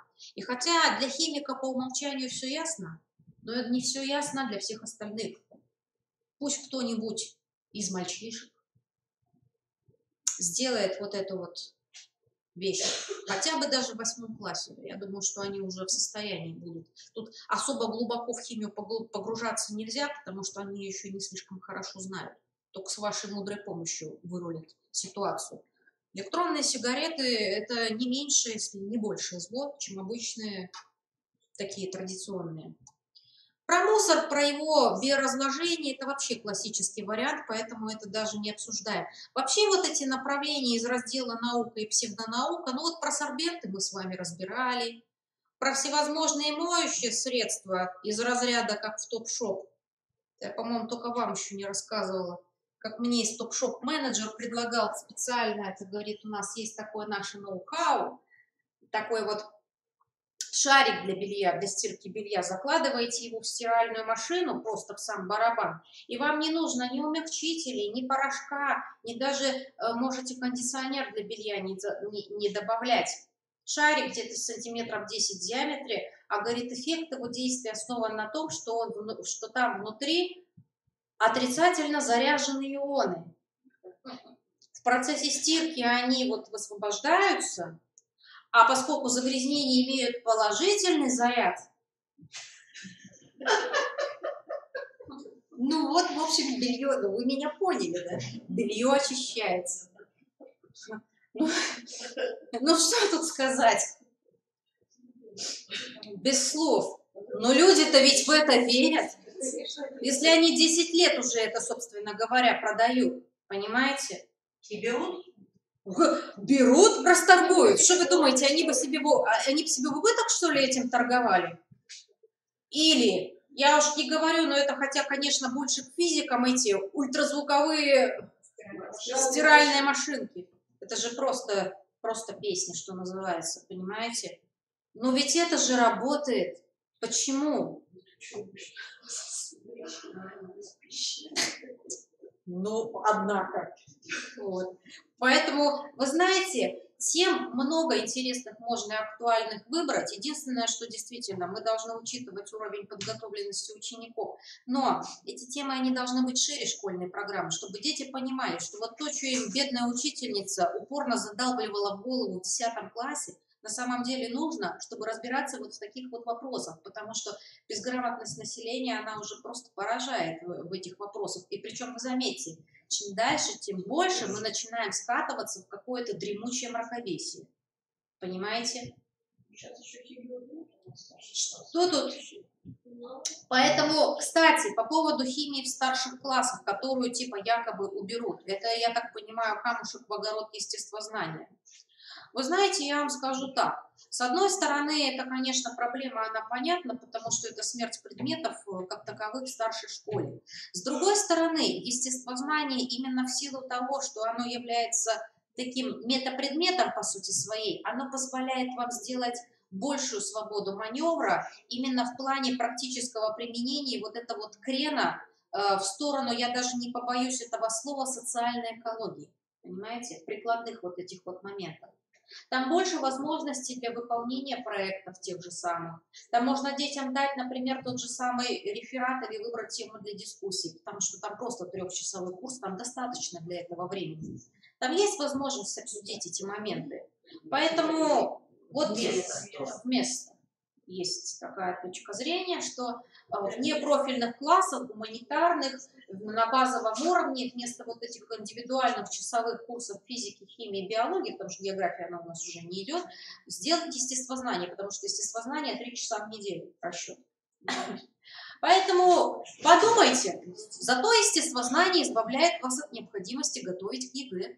Нет, ну не факт, что администрация именно нам даст часы. А позаботьтесь тем, чтобы у вас оказались заветные корочки повышения квалификации. Тем более, что, кстати, часть институтов развития образования, вы поищите эту информацию в интернете, они уже по естествознанию проводят не просто курсы 72 часа, как 1 сентября, они проводят программу переподготовки, то есть это 600-часовая. Дистанционно, я думаю, что вы можете это дело пройти. И так что в качестве козыря за то, чтобы отобрать заветную нагрузку, в принципе, можно будет использовать. Вот. Ну вот, коллеги, это что касается проектной деятельности. Скажем так, новые взгляды сквозь старые щели. Поэтому презентацию я вам, безусловно, оставляю, чтобы все эти, вот, скажем так, теоретические выкладки у вас были, эти моменты. Ну, а что касается направлений, я думаю, что теперь уже вы накопаете много интересных тем для того, чтобы дети, хотя бы 2-3 ребенка, да, на потоке выбирали темы именно по химии, как по ведущему предмету, и выполняли проекты из этой сферы деятельности. Кстати, стандарт и примерная программа еще под исследованием подразумевают в том числе исследования, знаете, на основе анализа опросов общественного мнения. Ну так, что тут? Придумал анкетку в 3-4 вопроса, рассеял по школе, а то еще выдал, чтобы родители просили на эту тему. По любой вот из тем, которые мы с вами выбрали, оно сразу можно просто-напросто сделать анкету по выявлению точки зрения населения в лице определенной выборки на данную проблему. И ответ, собственно говоря, будет тогда или нет. Я думаю, что вот с искусственным созреванием мы тут с вами рассуждали, а детям можно же не озвучивать они наверняка скажут, что это источник всего на свете. Для них самих вполне вероятно будет большой сюрприз, что на самом деле искусственное это созревание, оно в плане источника канцерогенов и токсинов, вот у нас сейчас есть такие слова, да, такие знаковые, они везде. Канцерогены, токсины, потом что тут у нас еще любят нанотехнологии приплетать всюду, куда только, все что меньше, это, как это, мини-микросферы, да? Да, вот. Поэтому вот для них это будет решение задачи с заранее неизвестным результатом. Гипотеза здесь будет все. По сути, свой эксперимент, да, исследование, общественное мнение анализ, понимаете, социальный эксперимент, по большому счету. Вот. Я не призываю никого ставить опыты на одноклассниках, это антигуманно. Вот. Поэтому, подводя итог нашей с вами сегодняшней встречи, ну, во-первых, буду рада услышать, так сказать, вопросы, пожелания. Во-вторых, я надеюсь, что эта информация вам пригодится в вашей по-настоящему нелегкой жизни. Значит, все презентации, как я и обещала, я оставляю. Вот, и попрошу кафедру, да, соответственно, разместить эту информацию так, чтобы она была доступна для скачивания. Поэтому можете пользоваться. Вопросы? Вопрос. Да. Ну, так как вы представитель все-таки достаточно крупной корпорации, да, российской учебы, а вообще не предусматривается как таковое изъятие некоторых тем из курса химии. Но согласитесь, что современный учебник по химии, рассчитанный на 2 часа или на час в неделю, ну, некоторые Перегружены? Перегружен. Да? Перегружен, то есть я не беру концептуальные вопросы, которые касаются вот таблицы Менделеева. Да, то есть, но ведь очень много еще и тех вещей, которые действительно раньше мы рассматривали в высшей школе. Сейчас их спустили на уровень школы. Качество образования по химии от этого не выигрывает. Я вам скажу так. Ну, во-первых, да, одной из наиболее болезненных тем обычно является наличие присутствия органики в 9 классе. Концепция химического образования, которая подана на экспертизу, и мы надеемся, что все-таки она будет принята, да, потому что ее разрабатывала рабочая группа МГУ, они же писали учебники, собственно. Вот. Она предполагает изъятие из школьного курса химии, органики в том числе, вот 9 класс я имею в виду, то есть она изучается только в 10 классе. Но это вопрос будущего. Теперь, что касается предметного наполнения уже существующих учебников. Как вы сами понимаете, для нас является, точнее для авторов, а не для нас, является основополагающими документами это ВГОС и примерная образовательная программа. Поэтому, если там какие-то вопросы есть, мы понимаем, что невозможно впихнуть, бывает зачастую в час, но вот так вот у нас есть примерная программа, и там есть перечень того, что мы должны знать. Кроме того, вы понимаете, сейчас с переходом на ВГОС очень интересная складывается ситуация. Ведь у нас никто еще не отменял, и даже закон об образовании содержит такое понятие, как индивидуальный образовательный маршрут. Иными словами, в зависимости от уровня, скажем так, подготовленности ученика, у него должна быть возможность получить информации больше, чем предполагает минимум по предмету. А где эта информация должна быть? В учебнике. То есть здесь надо очень внимательно смотреть, там часть вот этих сведений, о которых вы говорите, это просто дополнительная информация. Я не беру те, которые идут в качестве информационной информации. То есть, когда учебник, например, вот эти учебники у Кузнецовой, которые по 10 классу по органику, то есть для любого ребенка, да. И по 11 класс тоже, там и для троечника, и для четверочника, и для того, кто собирается там. Вот. Нет, я беру именно из тех процессов, которые изначально вот, в примерной программе, которые вот сейчас в ГОСе предусматривают. Учитывая, что сейчас направление к естественно-научному образованию, как ни странно, которое вообще-то дает целостную картину, да, то есть вот именно естественные предметы формируют у детей вот это мышление. Да. Биологи жалуются, мы химиков, нас обижают, биограф, понимаете, идет сокращение часов, при этом вот Темы-то не меняют, сложность материала, который закладывается на выходе, предусматривает очень серьезное прорабатывание и знания. Ну, То есть, ну, не стыковка идет, вот такая реальная. Поэтому ведь мы и вопием не потому, что мы не хотим заниматься. Мы хотим работать, но детей-то ведь уже жалко. Ну, я вам скажу так. Во-первых, например, даже в той же самой основной школе программа предусматривает и 2, и 3 часа. Причем зачастую школа решает это за счет своего школьного компонента. Информация-то на 3 часа должна быть тоже в учебнике. А во-вторых, понимаете, содержание учебника – это предмет экспертизы. Они экспертизу прошли, значит, высокая экспертная комиссия сказала, что это. Поэтому мы, как издательство, понимаете, мы ведь не решаем сами предметное наполнение учебника. Это пишут авторы. Нет, я понимаю, что... Перерабатывается и да. Но с другой стороны, получается такой парадокс. Я понимаю, о чем вы говорите. Но вот Габриэляна, например, все ругают за то, что он упрощенно дает химию. А какого можно давать неупрощенно, если в принципе уровень вообще сейчас программа сама по себе, да и уровень подготовленности детей, он не подразумевает усвоение такого количества материала. Ну, вот так и получается. В этой ситуации я могу сказать только так. Ну, либо тогда вам самим придется фильтровать вот это содержание просто-напросто под конкретный класс, ну, либо посмотрите кого-нибудь из других авторов. Ну, только я просто больше не могу сказать. Я с вами абсолютно согласна. Дело в том, что ведь и уровень развития интеллекта нынешних детей за последние 10 лет, надо сказать, что расслоение очень сильно идет. И большая часть детей как раз страдает тем, что у них ни логики, ни математической составляющей, которая нужна для науки. Клиповое мышление. Клиповое мышление. Но вот это то, что стандарты это прежде всего не учитывают. Понимаете? Они пишутся, и стандарты, и примерная программа, они пишутся, в общем-то, по заслугам. Ну, конечно, потому потому что...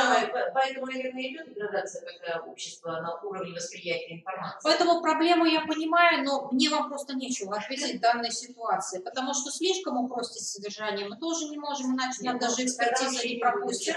Да. Что? Более конкретные. Ну, вот когда их, знаете, когда их ведут, это в концепции должно быть. Когда их ведут, тогда мы сможем что-то обсудить. А пока я могу вам только проект концепции оставить, но обсуждать здесь нечего. Документов-то ведь еще нет. А количество учебных комплектов не собираетесь сокращать, чтобы хоть более-менее равномерно было? Есть такой разговор, но вы знаете, опять-таки, разговоры это разговоры, а перечень, только когда в 2019 году он выйдет, мы тогда узнаем, собственно говоря, что там. И опять-таки это будет в значительной степени определяться концепцией. Но с другой стороны, вы знаете, возвести всех тоже под один учебник. Но все равно должна быть вариативность. Ну, вы же сами слышали министра. Министр, видимо, как бы. Потому что, когда они приходят нас проверять, им начинается вот у вас такое УМК, а у них другое УМК. То есть они же не понимают, что УМК, собственно говоря, не имеет никакой роли. Для знания-то одни и те же должны. Ну, как говорит Олег Сергеевич, вы же работаете не по МК Габриэляна, а по себе самим. Вот, поэтому, ну, я вам ничего не могу сказать. Вообще есть такие разговоры, что количество МК сократят. По крайней мере, перечень расширен не будет. Ну, а там посмотрим. Габриэлян, Кузнецова, значит, Рудитель вернули. Ну, Еремин, как бы он для нас, к сожалению, ну, Еремин это в качестве дополнительного, скажем так, дополнительного пособия, да. Вот. Для продвинутых. Ну, ничего не могу сказать. Не торгую ожиданиями, что называется, потому что не люблю этих вещей. Спасибо большое. Вам спасибо, уважаемые коллеги. Отдельное спасибо коллегам из Воркуты, которые нас смотрят и досмотрели до конца. Ну и надеюсь, что мы с вами встретимся в следующем году на семинаре. Всего доброго, коллеги. Так, подождите. Сначала я, потом вы. Потому как я иду за папой. Так. Можно я спрошу, да? Да, сейчас. Вы сначала свою эту. где-то, я не знаю, спасибо. Вам, пожалуйста, да, понятно. Давайте мы разорвем парочку. Так, девочки, кто на двоих сразу поработайте. Ну, надо разделить, потому Вы там что... смотрите, там Да, смотрите, Так, не надо. Смотрите внимательно, чтобы все было пропечатано. Так. А вот этот не надо, девочки, этот вот нету. Вот это отложите, нет. российский учебник. Так. Так, надо брать где индивидуальный код. Да. Да, вот пополам разделите, да, это разное. Вы на будущий год приедете? Надеюсь. Мы вас не ждем. Да, я беру и, во-первых, ММО возьму, и 21-го будем разговаривать, чтобы РМО отправила, во-первых, по городам и весям. РМО будет 21-го. Да, ну а я возьму. Скидываю. Да вон, я видишь. Просто у меня более-менее это чистая папочка, ну как, флешка. Не сильно загаженная. Нет, я имею в виду одновременно будет РМО. Нет, но нам-то я возьму, и мы на ММО, ну как. Вы можете, пожалуйста. А на РМО, Да, вот, да. российский учебник. Я еще не знаю, это потому что там стоят курсы же по ЕГЭ. А на РМО что скинете? А на РМО я буду связываться с... Ну, или Оксану отправим. Да, на РМО. И нет, или будем договариваться, чтобы они где-то на сайте информацию для городов и весей, которые не местные, что называется. Если у кого-то не получится активировать код, в конце каждой презентации мой e-mail обязательно напишите мне, потому что я тогда сама посмотрю, что там не так. У нас иногда бывает сбоит сайт. Вот, поэтому пишите, я обязательно помогу. Уточняющий вопрос для особо непродвинутых. Значит, если вот мы на сайте, я правильно, что сейчас слияние произошло, вот у меня, я авторизована на сайте Винтанограф, вот этот вот, да? Где На вот сайте Винтанограф да, старый. да, ну вот Винтанограф вместе с этим, с Дрофой. Они сейчас в вашей системе или на Это заново? наша система. Ну, для продвинутых.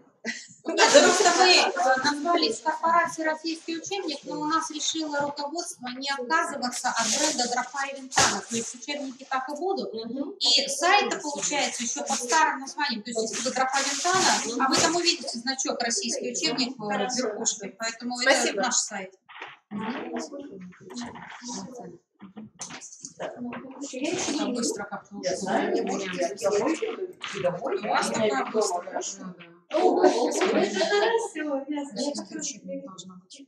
Ты когда появляться-то больше будешь? На чашку кофе? Как это папка? Ой, Так, сейчас я я... тебе не сказала? Да.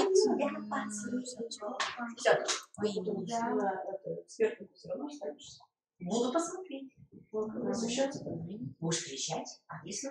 Будем доращивать помидоры, Елена. Да. Хорошо. Ну, вообще, как бы 35 ничего. Да нету что-то в этот раз, как-то все это так шатковало. Не соберетесь. Нравится вам мое это самое? Вам это самое, придумайте персик, я приеду. Ну ты приедешь. Самое главное, контрольная служба была, я приеду. Да, иди поцелуй.